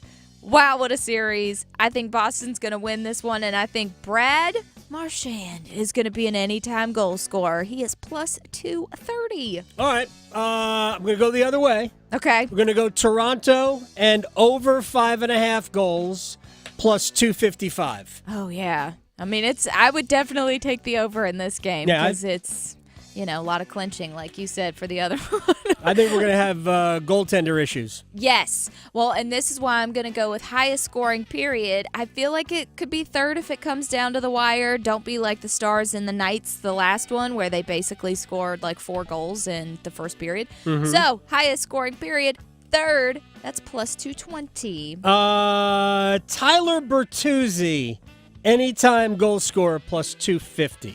Ooh. Austin Matthews is not available because I guess they don't know the status of whether or not he will play tonight. See, I was going to ask you if he was good now, but I'm going to go Tyler Bertuzzi. I don't know. Let me just do another goal scorer because it's going to be the Maple Leafs are going to have to score a lot. So, John Tavares, plus 180 anytime goal because they're going to need it. They're going to need a lot of goals. They are. The Leafs, I don't know what to expect tonight. I'm excited for it, but I don't know. Yeah, I think it's going to be one of those games. All right, we have a London derby today. We have Tottenham playing at Stamford Bridge against Chelsea. Chelsea still has an outside shot of European placement. You got to finish in the top 7 to finish in and qualify for one of the European competitions. For Chelsea, it would likely be the Conference League, which is still, hey, that's Europe. It's something. I don't think Chelsea gets over the line. This stinks of draw to me. Oh. Chelsea, Tottenham, but I think we're going to have goals, but we'll go a draw plus 300 for Chelsea and Tottenham to finish all even. I love a draw. Oh, I mean, it's part of the joy of and loveliness of soccer, of the beautiful game. Right. Like, it's okay. Sometimes a draw is a good result. See, and draws are totally not okay. Not here in MMA. Oh no, yeah.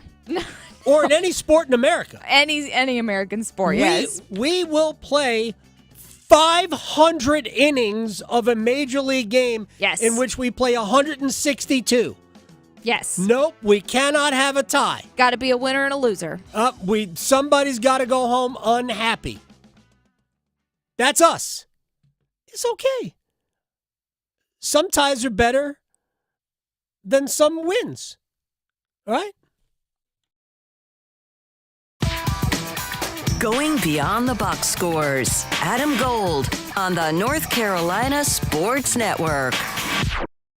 Sometimes those sports predictions actually do pay off. Hey, it's Victoria Vodnecker here for BetMGM, and we've all been there when a game is going a certain way and you know a player is about to shine way brighter or an underdog team might actually win that big game. Well, this is the best time for you to shoot your shot and put a wager on it because right now BetMGM is offering new North Carolina accounts $150 in bonus bets just by making your first $5 wager and using code VICTORIA150. So regardless of whether you win or lose that first bet, you're still going to get $150 in bonus bets. Plus, when you're using the BetMGM app, you'll have options like same-game parlays, which I personally love, live bets, prop bets. They offer fun daily promotions and so much more. So for $5, you'll get $150 in bonus bets to experiment with by using code VICTORIA150. See BetMGM.com for terms. 21 plus only, North Carolina only. Gambling problem? Call 877-718-5543 or visit morethanagame.nc.gov. And the best artist with the best new scratch-offs, Mr. First Tuesday! Wow. I'm so proud my music is bringing luck and joy to so many people. First, I'd like to thank those who invented the calendar, and to all the First Tuesdays many years ago, and to all scratchers out there. No matter if you use your nail or a coin, we all share the same First Tuesday love. First Tuesday kisses to you all. New scratch-offs every first Tuesday of the month. Must be 18 to play. Problem Gambling Helpline, 877-718-5543. Sick of being upsold at gyms? My guy, you're currently a base member? For $90 more, I can upgrade you to our Shred membership. For $130 more, you'll be a Swole member. And for just $300 more, you'll reach Sweat Platinum.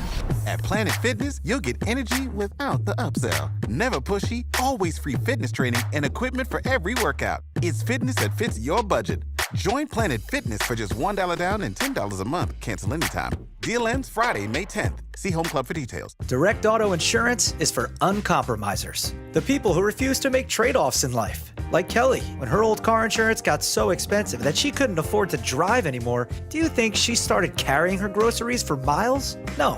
But she did find Direct Auto's savings that allowed her to drive instead of compromise. With savings of up to 25%, you too can stop compromising and keep driving. Get a quote today at directauto.com. Savings based on applied discounts and will vary. Terms apply. How you buy can affect price. National General Group, Winston-Salem. It's Window Nation's semi-annual sale, and it's a big deal. Right now, get 50% off all windows, along with no interest for 5 years, plus bonus savings when you schedule a consult today at 866-90-NATION or windownation.com. It's time to shop sparkling deals. It's Bailey's Fine Jewelry's multi-million-dollar inventory reduction sale. Going on now. Shop jewelry up to 60% off. Diamonds, watches, earrings, bracelets, necklaces, and rings are all on sale. The perfect time to shop for Mother's Day, anniversary, or engagement rings without breaking the bank. Shop the largest selection of luxury jewelry for less at Bailey's Big Sale.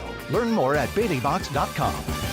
Remarkable change begins with daring to be different. Baby, I'm on a mission with Boost Mobile, putting the latest phones in the hands of more people. Introducing the signature Coach Prime Razor, only from Boost Mobile. Rush to your nearest Boost Mobile retailer and get your signature Coach Prime Razor on us. Get after it. When you switch in with ID verification, select plans only. Offer valid 4/19/24 through 5/23/24. While supplies last. Taxes extra. New customers only. Must remain active and in good standing on the $60 a month plan for 6 months to receive all credits. Offer subject to change. This hour of the Triangle Sports Leader is powered by Ritchie Law Firm Injury Lawyers. He scores! What a comeback! Visit GotBryan.com. That's GotBryan.com. WCMC HD1 Holly Springs. Take us with you on radio, web, app, Alexa, and YouTube. 99.9 The Fan, the Triangle Sports Leader. Oshie loses it at the blue line to Trouba, and he feeds it back ahead. Still 10 seconds left in the power play. Roslovic has an empty net into the Washington zone. He scores! Jack Roslovic seals the deal for the Rangers with 51 seconds left in Game 4. Ovechkin hoists it into the glove of Shesterkin, who plays it away. And one last shot off the boards in front of the net. The horn will sound, and the New York Rangers have swept the Washington Capitals by virtue of a 4-2 victory here this evening at Capital One Arena in Game 4.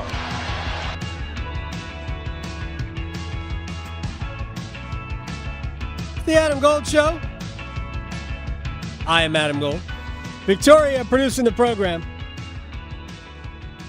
Our friend Kanata Edwards, CBS Sports, Not a Describe, basketball guy, is going to join us.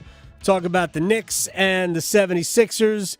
The fact that the ownership, even a former owner, bought up a whole bunch of tickets so Knicks fans didn't spoil the party by making it smell bad in the lower bowl. No, there's going to be a lot of first responders, so they are turning Philly fan paranoia into a very good thing.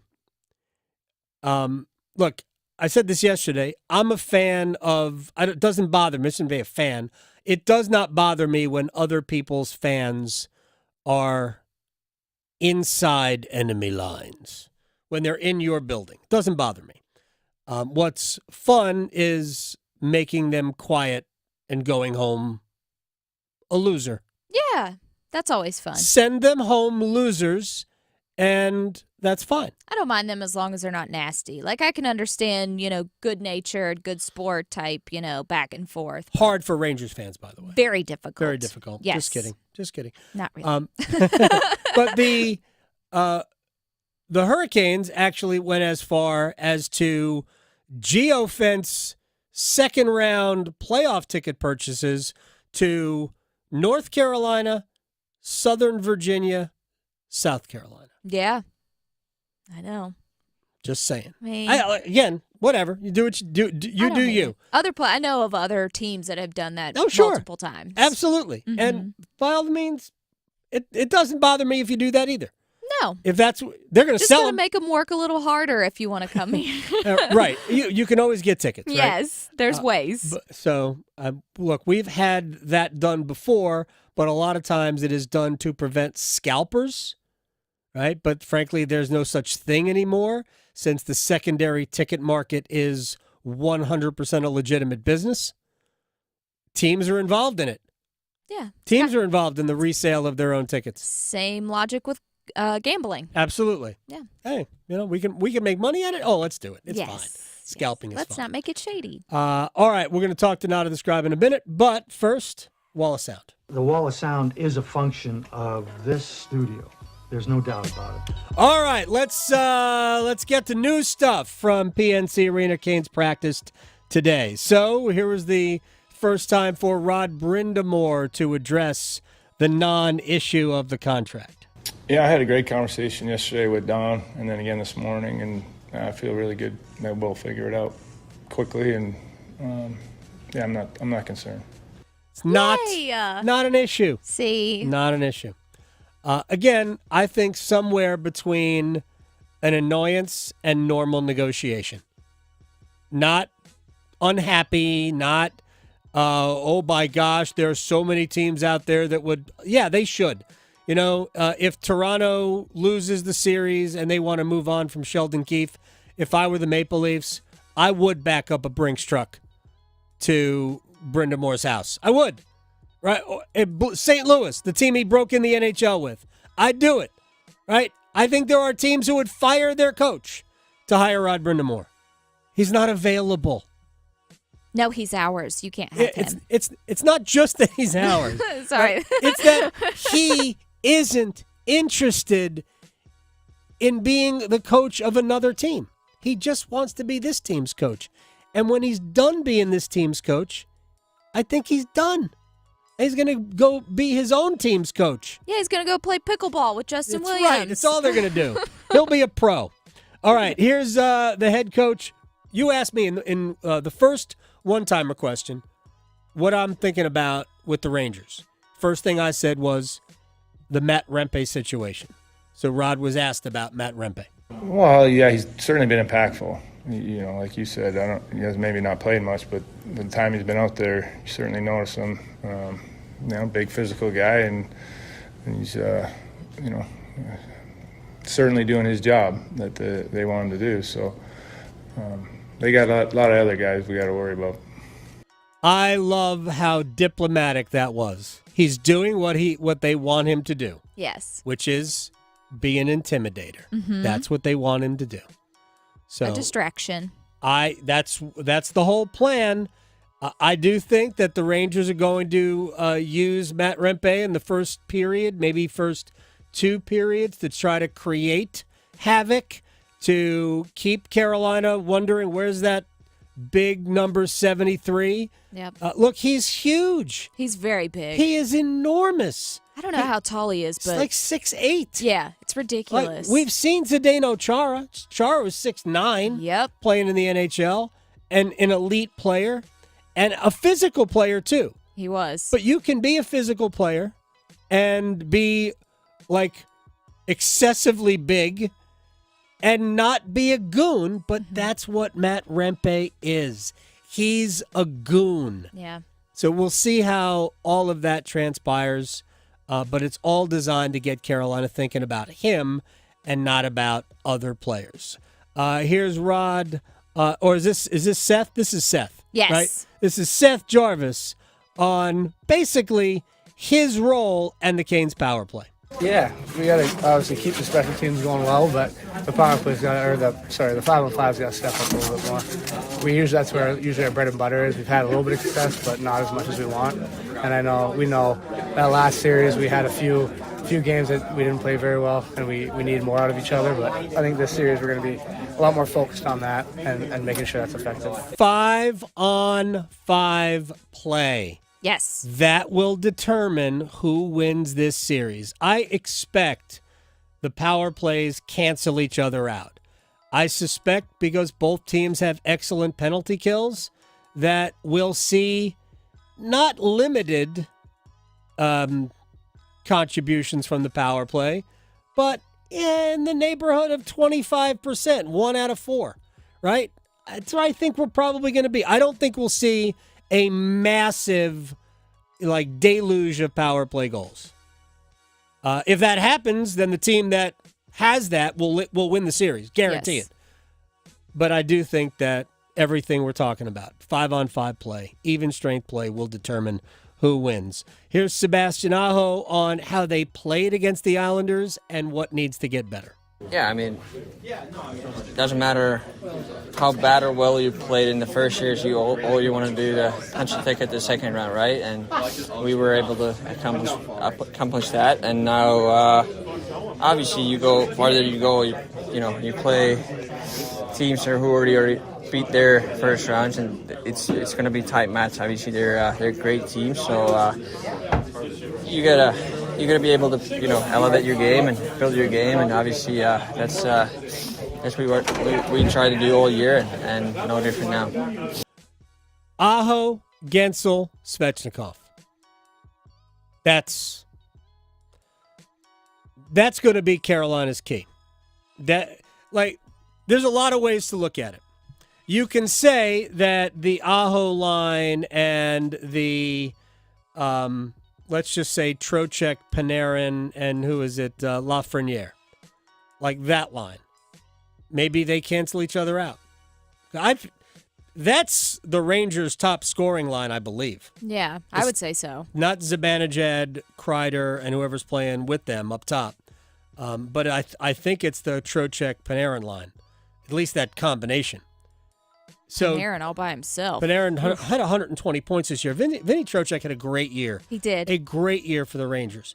It's going to be an interesting comeback, too. Yeah, I mean, look. I like Trocheck. Oh, I loved Vinny as a player. Yeah. Loved Vinny as a player. And, we don't have time to get into why he is no longer here. It's I think, a little bit more complicated than Carolina didn't want to meet his price. Yeah. He didn't get a massive contract from the Rangers. He got a long one, right? By the way, speaking of contracts, before we get to one last thing here, the Daily Face-Off, I think, put out a list of their top 50 unrestricted free agents going into the offseason. 4 of the top 13 are Carolina Hurricanes. I figured you were going to say that. 4. Yeah. Jake Gensel, Brady Shea, Brett Pesce. I'm trying to remember the fourth one. Regardless, but they've got a whole bunch of unrestricted free agents this offseason that they have to make decisions on. They have to make decisions on 2 restricted free agents, Seth Jarvis and Martin Necas.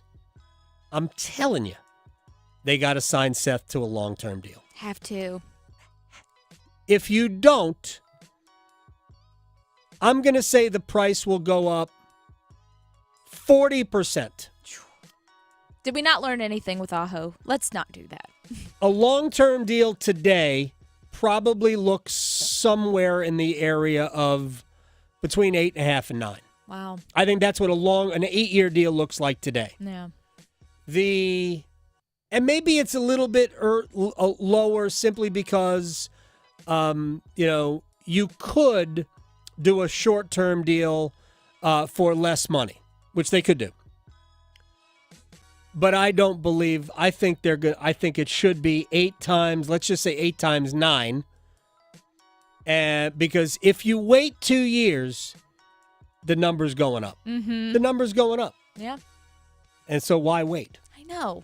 Pay He's a little, my favorite. pay a little bit more because that number's not going to look gross based on the trajectory of this player and his age. And I feel like Seth really likes being a Cane, too, just like Rod loves being the head coach. He likes being here. And maybe you can even get that number lowered a touch, because he does like being here. Yeah. He does like his teammates. And by the way, sign Jack Drury at the same time. Yes. Because they're obviously tight. Well, and he brings like a vibe to the team that's similar to Martinook. And Martinook is kind of... He's on that list too, by the way. Exactly. Jordan Martinook is like toward the bottom of it, but yes. I think Martinook is another piece that they need to re-sign. Jalen Team Chatfield. Can't have not both. Chatfield also on that list. Yeah. Needs to be re-signed.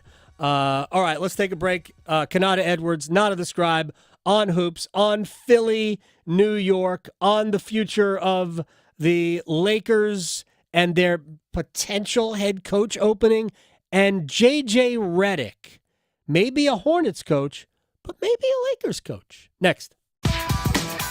Going beyond the box scores. Adam Gold on the North Carolina Sports Network. Canes fans, game on. Let's go, Canes! Let's go, Canes! It's the Stanley Cup playoffs. Let's go, Hurricanes! Go, Canes! Let's go, Canes! Gets it with a second try. Swim against it. They score!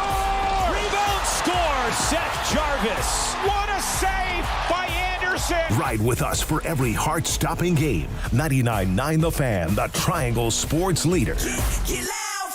Adam Gold for my friend Gordon Miller, Miller Lending, Kildare Farm Road in Cary. Here's what I know about Gordon. He loves people. He is an incredible communicator. Sometimes I have to shut the notifications off on my phone because he over-communicates. I kid. I love Gordon. He is a family member, and he will look out for you and your mortgage's best interest by reminding you, hey, maybe you want to refinance because the rates have come down. But, if you paid closing costs for that mortgage, you would have wasted that money. The other places aren't going to do it anyway, but if you paid closing costs and the rates come down, like in a year, like they're going to this election year, you wasted closing cost money. Don't ever pay closing costs. You don't have to. The rates are going to drop. You can refinance free of charge, lowering your monthly payment, save hundreds on top of saving thousands. Gordon Miller invented the no closing cost mortgage in 1987, brought it to the Triangle in 96. He's been on Kildare Farm Road in Cary ever since. Miller Lending, an equal housing lender, NMLS ID 2502146. Hey everyone, it's Ted from Consumer Cellular, the guy in the orange sweater, and this is your wake-up call. If you're paying too much for wireless service, you don't have to keep having that nightmare. Consumer Cellular has the same fast, reliable coverage as the leading carriers for less. And for a limited time, new customers receive their second month free when they sign up and use promo code MONTHFREE by May 31st. So why keep spending more than you have to? Seriously, wake up and call 1-888-FREEDOM or visit consumercellular.com. Taxes, fees, and other third-party charges will apply. See website for additional details. It's bow time. Something new just dropped at Bojangles. Take the bold taste of a crispy golden chicken supreme that's been seasoned to perfection, then add dill pickles, Carolina Gold barbecue sauce, and a toasted bun that's great on the go. What do you get? You get a Bo's Bird Dog. In fact, you can grab 2 of them for $5. So when you're on the go, headed to practice, or need a snack, grab a Bo's Bird Dog. Hurry in before they're gone. Available for a limited time. It's bow time. There's no time like bow time, but sometimes it's go time. No time to stop. Introducing Bojangles' new Bird Dog, a seasoned to perfection Bojangles Chicken Supreme, dill pickles, Carolina Gold barbecue sauce, all on a toasted bun. Great on the go. Try 2 Bird Dogs for just $5 or a 2 Bird Dog combo for just $8. Hurry, Bo's Bird Dogs are available for limited time only. When you're hungry for flavor and value, it's bow time. Reggie was a nurse for 16 years. I had become very burnt out. I wasn't making good money. Then it happened. There was an ad for My Computer Career, and it just spoke to me. My Computer Career was the best decision he ever made. I could study anywhere from my laptop, and I was working in the first couple weeks of me being in class. Reggie hit a home run. The field is teeming with jobs. Become an IT pro in just months with zero experience at mycomputercareer.edu. The school is amazing. It's not rocket science. It's mycomputercareer.edu. This is one student's experience. Individual results vary. Want to win a trip to the 84th Annual Sturgis Motorcycle Rally and a custom Harley-Davidson performance bagger? The Law Tigers are giving away the ultimate trip of a lifetime. Go to stylinandsturgis.com to enter. Prizes include VIP stay at Glencoe Camping Resort, custom Harley-Davidson built by Lane Splitter Garage, sound system by Rockford Fosgate, turbo from Trask Performance, parts from J&P Cycles, firearms from Magnum Research, jewelry from Anvil's Cash, and bikes from Soul E-Bikes. Go to stylinandsturgis.com to enter today. This is Adam Gold. He takes the hat. It was like somebody works there, was wearing a baseball cap. Takes it off the kid's head and puts it on the hostess station. Just takes the hat off this guy and puts it down. Excuse you? Like that's exactly what I went. Like, excuse me? Right. Well, what are you doing? The Adam Gold Show.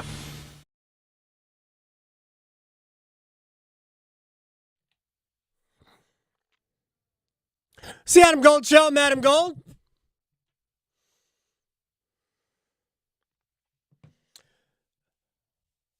The New York Knicks had a 3-1 lead in their best-of-7 series with the Philadelphia 76ers and had a 6-point lead very, very late in the fourth quarter.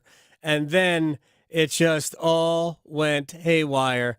Tyrese Maxey, back-to-back threes, the first of which ended up being a 4-point play. The NBA's 2-minute report said, yeah, we missed the travel. Duh. I mean, we could have that. How many times can we say that during the course of a game based on the real rules? But none of us really care that much about missed travels. I mean, come on, we just want to see guys do their thing.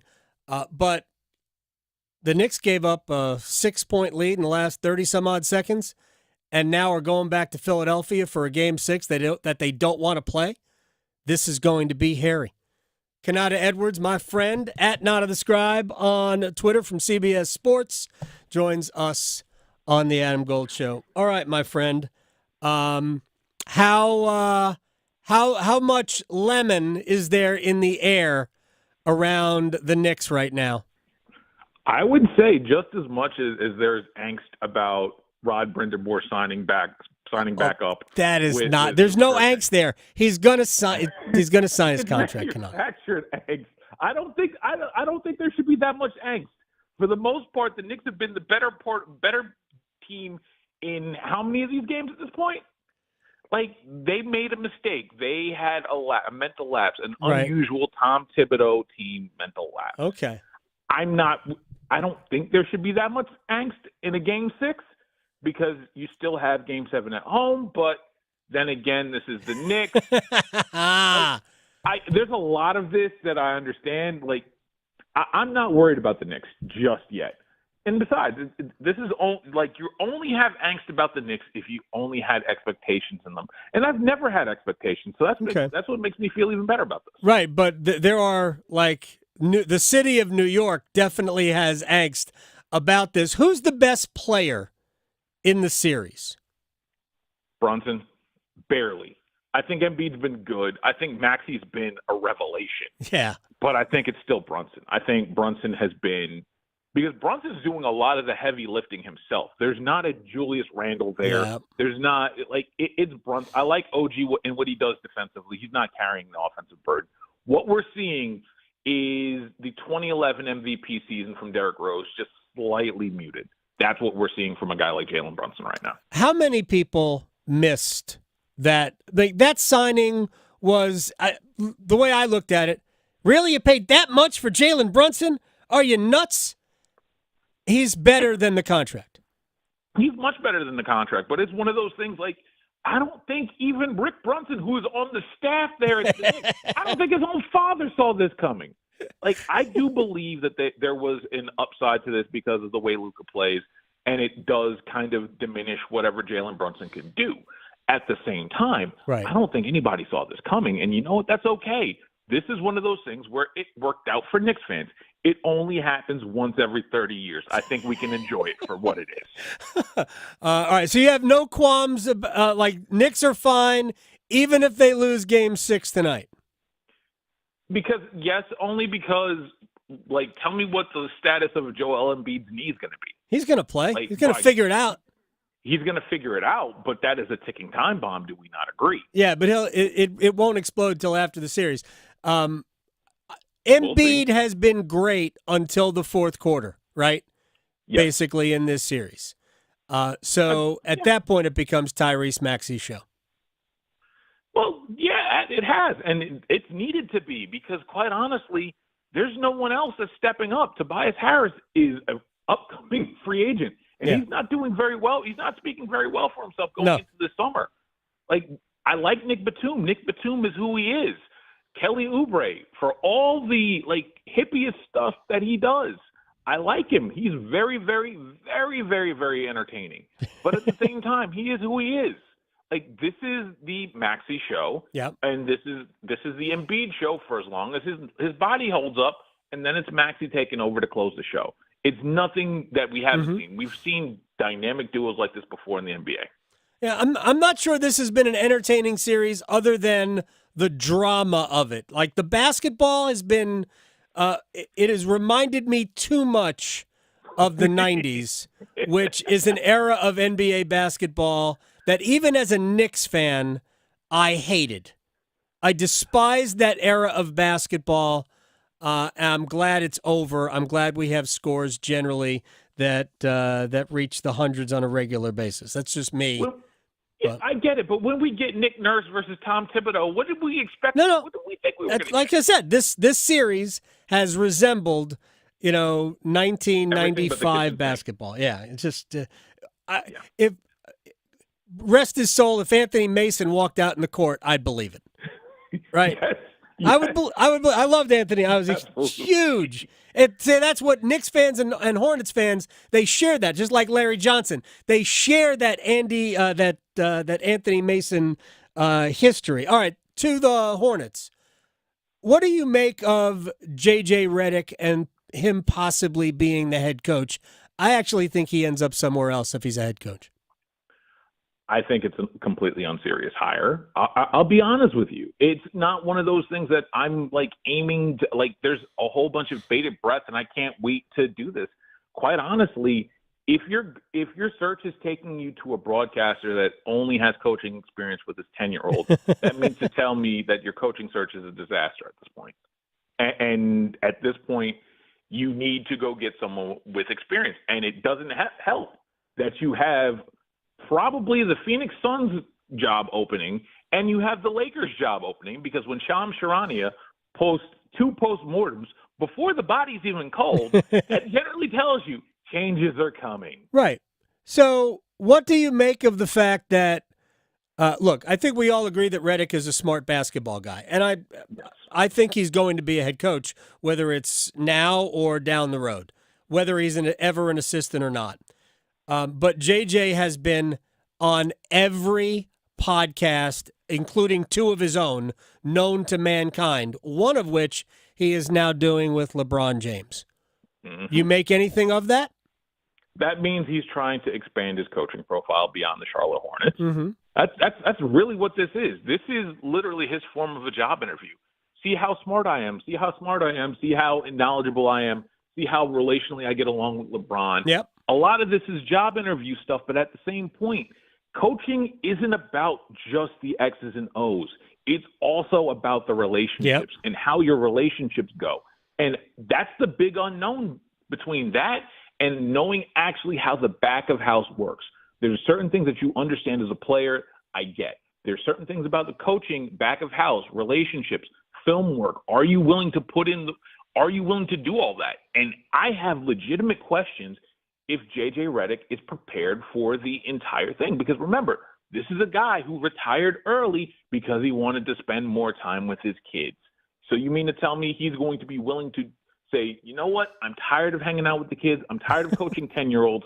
Let me go coach grown-ups, despite the fact that I really don't know how any of this stuff works behind the scenes. Well, look, as somebody who has coached 10-year-old kids, right, you have to deal with parents. And maybe Redick's experience with parents is sending him away from his own kids. So he can deal with clutch sports management and CAA and all that? Yeah. I'm just saying it's not easy. Look, I'm full disclosure, I never had a problem. I had a problem with one parent. It was a long time ago. Never had a problem with coaching soccer or whatever. Zero problems. Parents are all awesome. Love every single one of them. Keep in touch with a lot of them. But I could see Redick having issues with parents who think their kid's going one and done.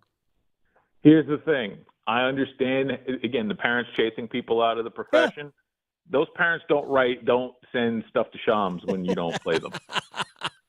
You don't see. You don't think so? You don't see little Johnny doesn't get enough minutes and is requesting a trade to Shams after that. You don't get any of that. No, they just tell the other mom or the other dad who's also mad that their son is not getting enough time. Kennard Edwards at Not of the Scribe is joining us here. All right, which team failed more in assembling a dream team? The Suns or the Clippers? And it's not over for the Clippers yet, but it's about to be. So if I told you one of those teams was built by Isaiah Thomas, or helped built by Isaiah Thomas? Would that skew your answer? Were the Clippers half built by Isaiah? No, that was the Suns. Really? That was the Suns. Yes. Well, yeah, the Suns can't. Again, he's the one. He is the one that made sure that Grayson Allen got paid. He's the one that pushed for the Bradley Beal trade that utterly was just that ended up being pushing along deck chairs along the Titanic.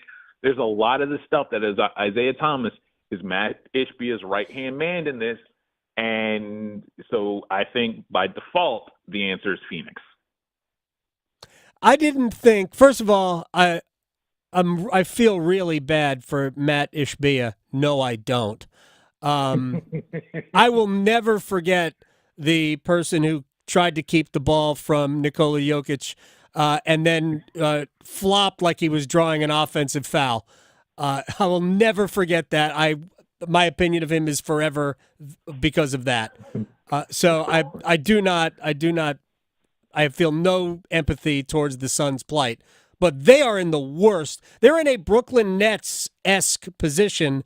They need to find a Phoenix Suns to help bail them out. Yeah, the problem is with the new CBA, they can't even aggregate trades to get themselves out of this. Everything's got to be one-to-one, and if you think they can sign somebody, no, they can't. They can only sign one-year vet minimum deals, which means no one worth their salt is signing with you this offseason. Their only way out is to start taking, and mind you, I forgot, they don't have any control of their first-round picks until 2031. Right. They gave away 4 of them, and they have pick swaps. In the other 4. It's ridiculous what they have done. Again, Isaiah Thomas ran this team, and it's very obvious at times. And you can see that James Jones, when you see the shots of him every now and again, is just an unfortunate passenger waiting for his time to eventually end so he can go somewhere and build a team in earnest again. LeBron going to be with the Lakers next year? Where else is he going to go? Yeah. Like, that's the thing. Well, I mean, there's only about 12 teams that would take him on a two-year deal. 4. Adam, is not just about who can take him. It's who has the space to take him. Because he's got to say no to $51 million in order to do that. I don't think he's opting out. I think he's getting extended, but I don't think he's opting out because opting out of $51 million is foolhardy at best when you're 30, much less when you're 40. So I don't think he's going anywhere. I think they're also like the team. Think about the teams that could honestly take him. It'd be what, the Knicks, maybe. Right. It'd be going back to Cleveland. I'm not sure working for Dan Gilbert a third time is going to be the charm. There's no need to go back to Cleveland. You already brought them a title. Exactly. No need to go back there. Unless you want to really reignite nostalgia and go down to Miami again. I'm not sure he wants to deal with Pat Riley. And I don't blame him. No, honestly, I think it's he either stays in L.A. with the Lakers or he goes to the Knicks. To me, that's it. That's it. And I don't see him going to New York. Why would he going to stay with? I think he stays with the Lakers. No. See, here's the thing. I do think there's a legitimate shot that he goes to New York because if he's the guy that brings the Knicks the championship and he's the catalyst, do you understand what that does even for his legacy? Like, it works. It works better than I think we would like to admit. That would be amazing. It would be utterly amazing. Spike Lee would not know what to do. Chris Rock, Tracy Morgan. My gosh. Fat Joe. John Stewart. I'm just imagining, exactly. I'm just imagining the parade down the Canyon of Heroes if that happens. Oh. That would be – they would have to put that on Peacock just to make sure that they made enough money on that. All right, final thing real quick. Is there anybody in the East that's going to bother Boston before Boston loses in the finals? No, but I say that tentatively because that Porzingis injury scares me. Okay. Like, if they get Cleveland, I think that series gets really, really funky and very, very interesting really, really fast. Because I think Jared Allen will be healthy. You're relying on Al Horford playing 40 minutes a game, which I don't. Yeah. I forgot he was still playing. Oh, I haven't because you had to see him because Porzingis got hurt. again. Right, but I've forgotten. I thought, why are they talking to me about Al Horford? I literally thought he was gone. And then shout out to Tito Horford, who sat next to Marlo from The Wire. Marlo from The Wire, game 4. But also, we're talking about a series with potentially Cleveland where you're talking about going up against Jared Allen, going against Evan Mobley, who has taken a bunch of steps forward, Donovan Mitchell. There's a lot of intrigue to that series. It may make it scary for them. I do think Boston wins, but Boston might come away with some scars that they may not be able to recover from either. They've got scars going back a few years. They just dispatched the Miami Heat, but I think the scars run deeper than just that one opponent. Kanata Edwards at Nada the Scribe on Twitter, CBSSports.com, Ion College Basketball Podcast.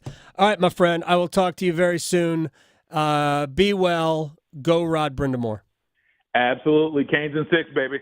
Yeah, I like it. I like that. I'll talk to you later. Peace. Talk to you soon, man. All right, when we come back, in a few weeks, the PGA Championship is going to be in Louisville, Kentucky.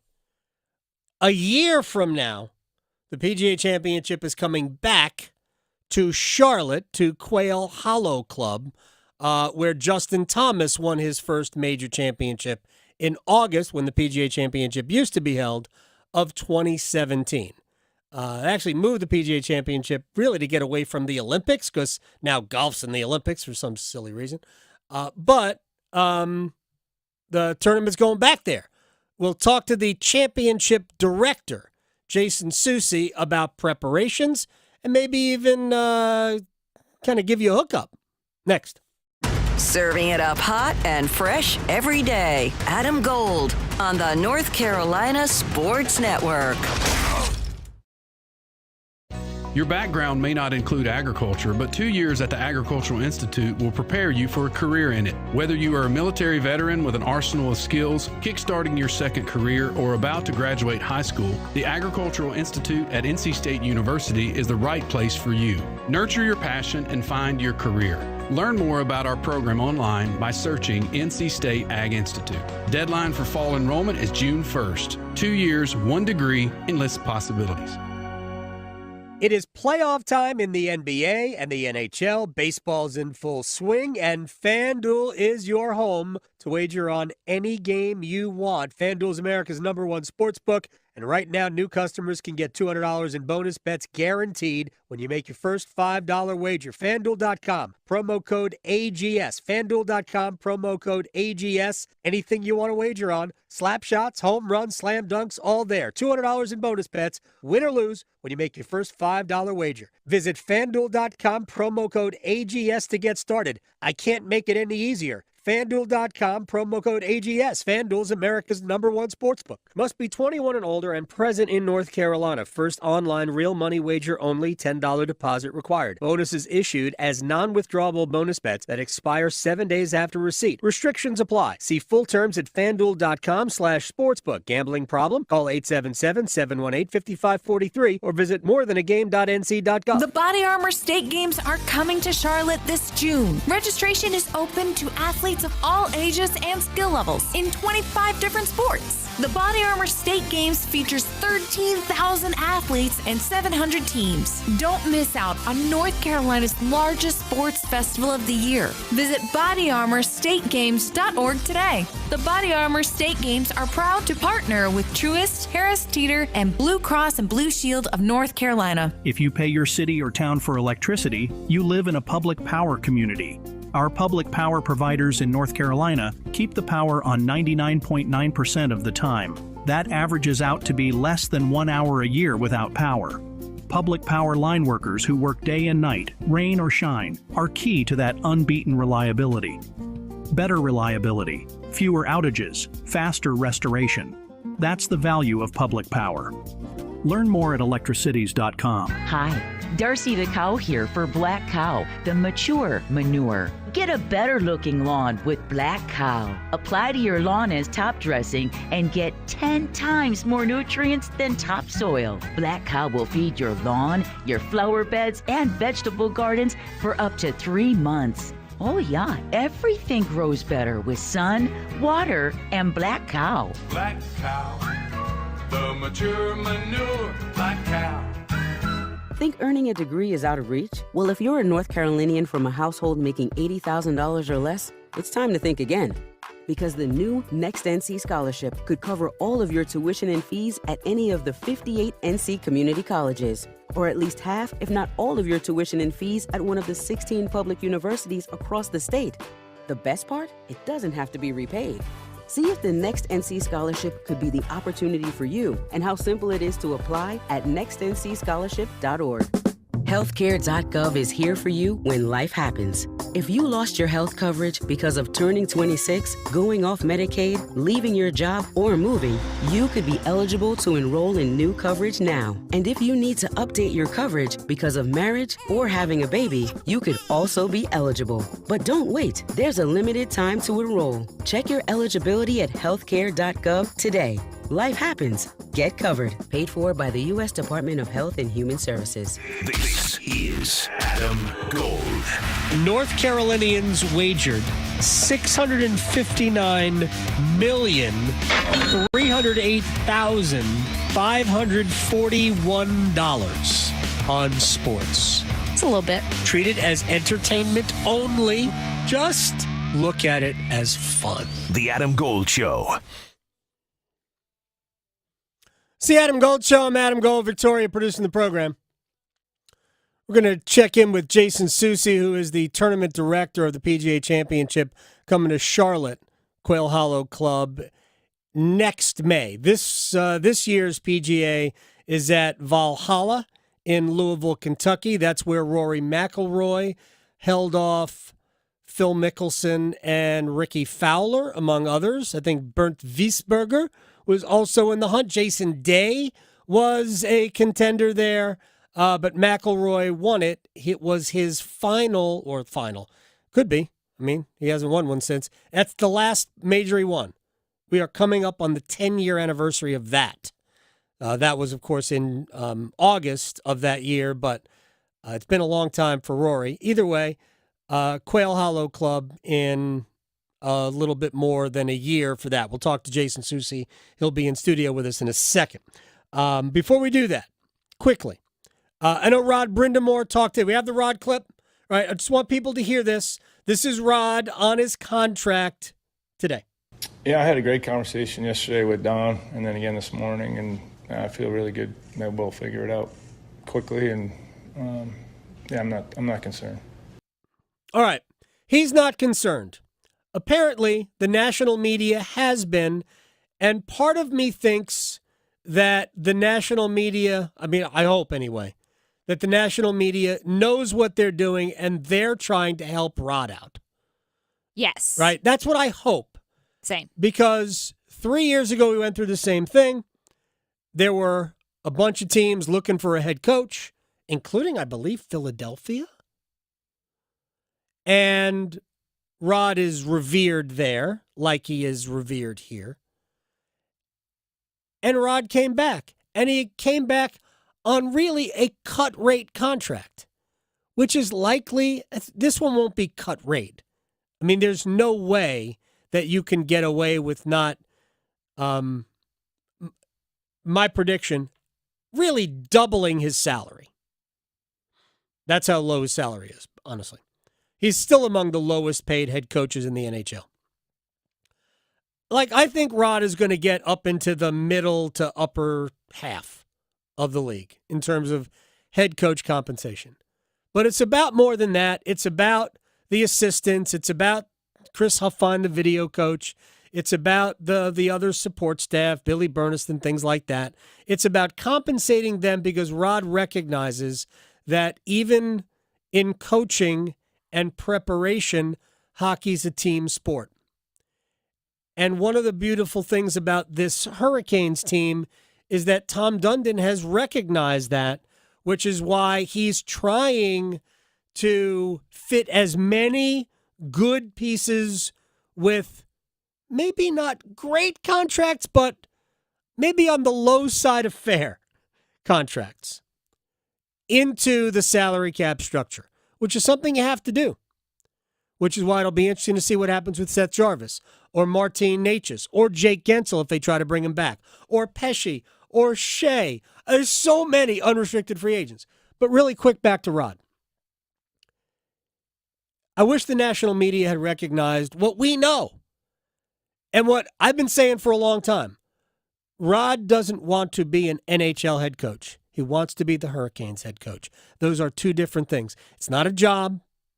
Peter Laviolette has coached in, I think, 6 different spots in the NHL. That will never be Rod Brind'Amour, ever. He wants to be the Canes head coach. He's admitted that as much publicly. Really torpedoed his own leverage. But it doesn't really matter. It's not about leverage. It's about this is where he wants to be. This is where he lives. This is where his family is. This is where his heart is. He's not going to do this somewhere else. And we all love him. Yes. Yes. And he's not going to Seattle. No. Gosh. Come on, people. Anyway. PGA Championship coming up in 3 weeks. Elsewhere, let's get ready for Charlotte. In a little bit more than a year, the PGA Championship is coming back to Quail Hollow Club in Charlotte. Jason Soucy is the championship director. That's a fancy title. That's a lot of pressure on you. Justin Thomas was our winner in the heat of August of 2017. I was there for that. I still don't know why Jason Day decided to hit it into those bushes to the right of 18. He's my guy. All right, so have preparations already begun for next May? Yeah, no, in reality, I actually moved down to Charlotte full-time last March. Just for this? Just for this. So we've got a full year under our belt already with 382 days still to go. So it's one of those things people are always like, what do you do? Like, why are you there so long? Like you would think, yeah, we put 156 of the best players in the world out there and tee it up and they go. But you've been to Quail Hollow Club. The difference between hosting a major championship at these historic venues, they weren't designed in mind of getting 40,000 people in and out of there effectively and safely. So we need to make sure we come in early, meet with the city officials, work with all of the local agencies to make sure we can get fans in and out of that facility as easily as possible. And that's really what we spend the initial part of this process. It's all outside the ropes. Right. Inside the ropes, my chief championships director, he worries about that. I'm the outside the ropes guy. He's the inside the ropes So you guy. don't set the pins. No. That's not. There's actually, the funny you should mention that, there's really been one person. I've been doing this for 25 years, various tours all around the country. PGA of America, for our major championships, for every Ryder Cup, PGA champ, senior champ, or women's. Just Kerry Haig? Just Kerry Haig. That's it. Since 1980. What a power trip. Since late 80s. I think late 80s, like 89, maybe in that realm, So he's obviously so well respected throughout the game. I think I'm a little biased, but I always think of the 4 majors, I always think our setups are the most fair and exciting of the majors. You can kind of get out there. Like, I think Kerry is what he does, to your point, is like we all just sort of sit back and let him. He's like, that is not something I have to worry about. I know that part of the competition is going to take care of itself. We're going to have excitement. We're going to have drama. And all you have to do is look at our past PGA championships, 2017 notwithstanding, the excitement that happens on Sunday going around that green mile, JT hitting that 8-iron on 17.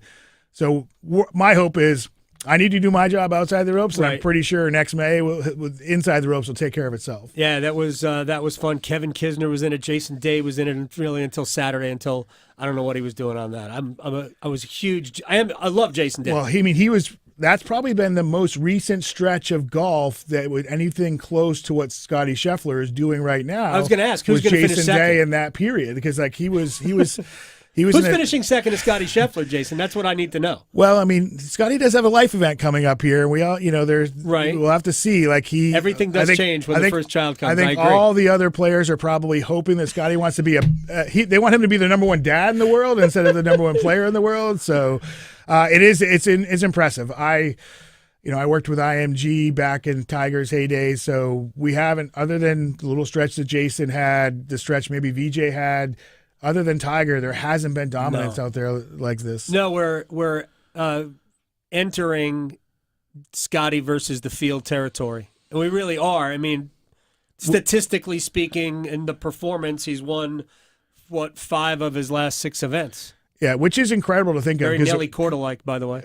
the fact that it's like there's a little bit of a mind meld going on where they're doing it at the same time, right? Yeah. They've got their own little competition going on. Yeah, I mean, for me, one of the reasons I'm excited as a championship director is we can't really control what goes on inside the ropes, but for the last, decade, what's been going on with professional golf has been so amazing because there's just been such a depth. You never really know who's the best. There's such an argument of like, who is the best player in the world? Who is? No, we know. And now it's like, in just a short amount of time, Right. it's been pretty apparent that here's this guy who's been the best player for well over a year, but for some reason just hadn't really had that multiple major thing happen. Now that he's got this second major, it's kind of scary to think where it could go. All right, I'm going to give people some hope. Scotty Scheffler has never won a tournament after April in a given year. I feel like I do. I have Isn't that seen crazy? that. I have seen that, and it's because it's so bizarre because he does win on all different kinds of golf. Yep. Because like there is some of that. Sometimes there's a player who's like course for horse, right? Like you never know where it's going to be. But Scotty, he's he wins at all different variety of courses. So it is strange that the year thing happens. 2 Masters, 2 Players Championships, 2 Arnold Palmer Invitationals. I mean, his thing is you could just never count him out though because he, despite not winning, he's somehow finishing top 5 just about every time he tees every it up, right? other event. All right, but Jason Susi, championship director for the PGA Championship, coming up next May to Quail Hollow Club. So infrastructure is really what you're talking about here. When, how? Walk me through not the planning stages because you're, I'm sure, well beyond the planning stages. But so from right now until next May, give me a little bit of a rough timeline. When structures go up, merchandising, when can people start buying? You have a 2025 PGA Championship quarter zip already. It looks very nice. So all of this stuff. Walk me through it. I might have one in my bag for you if that's all right. I'll take it. It's fine. I was not asking, but if you've got one, I'll take it. No, I think that so for us, to your point, we're well underway hospitality sales. One of the reasons why we're back at Charlotte is the Carolinas was an incredible host for the PGA Championship in 2017. We had our most successful hospitality sales venture. You would think we've been in lots of different markets.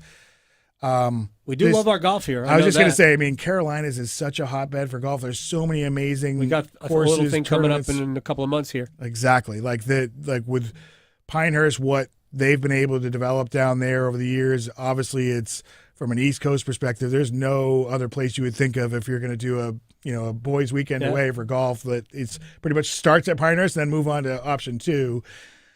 And then just overall championship courses. So we were incredibly successful, great hospitality program, great ticket sales, everything, the way everybody got behind it. Right. So for us, we're focused on trying to replicate that as best as we can.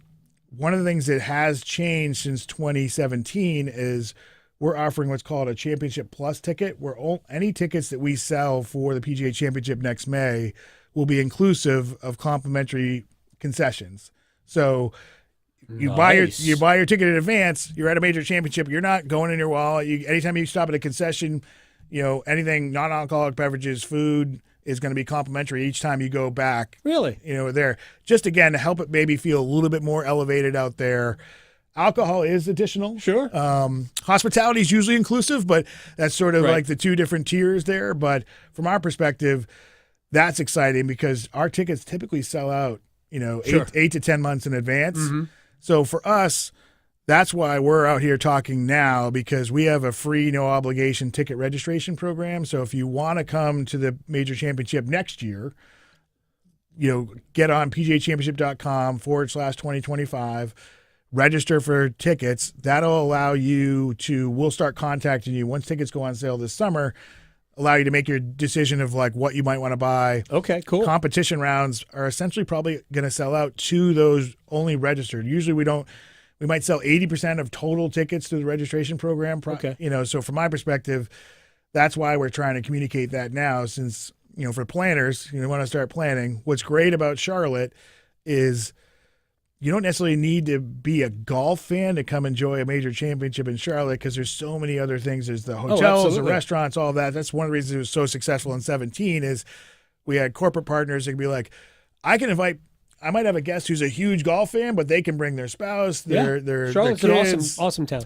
And speaking of the kids, we still, even though it is a major championship, any ticketed guest can bring 2 children 15 and under complimentary as well. Really? So that's a nice family-friendly My son will atmosphere. not be 15 next. He'll be 16. That's fine. I mean, I don't know if we check IDs We're at the good. door. We're We'll good. have to see. But I think that hopefully is another great way to say, hey, we want to make sure the Carolinas can really take advantage. There's only been one major championship in Charlotte in history. Obviously Pinehurst has their history. Kiowa just got announced to have the PGA Championship in South Carolina. So there are major championship venues that are hosting events, but it's kind of surprising to me that Charlotte's only had that one time when we were here in 2017. Yeah, it is. It is amazing, but it's a great venue. It's a big ballpark, and you guys moved around a lot of people pretty well. So yeah, I mean it's one of the reasons why they have an annual tour event there is it sets up remarkably well for championship golf. Like I was saying, a lot of these classic Donald Ross, Tillinghast courses were not designed to host 40,000 people a day. Quail Hollow Club with the Green Mile, May, to your point about we were here in August last time. I'm excited because there's no better. It might be cool. There's no better time. I mean, I was at the Wells Fargo Championship last year. The weather was phenomenal. The atmosphere, you can be like, oh, if we can ramp this up with a major championship crowd, it's going to be really hard to beat. So from my perspective, that's just such a great time of year to have the event. Jason Soucy, the website again, pgachampionship.com/2025. And if you just get to pgachampionship.com, I'm sure you can navigate to 2025, and we'll have ticket registration, volunteer registration, because we're going to need over 3,000 volunteers. So just a great way to inform the public. Excellent. Thank you so much for coming in. Thank you for having me.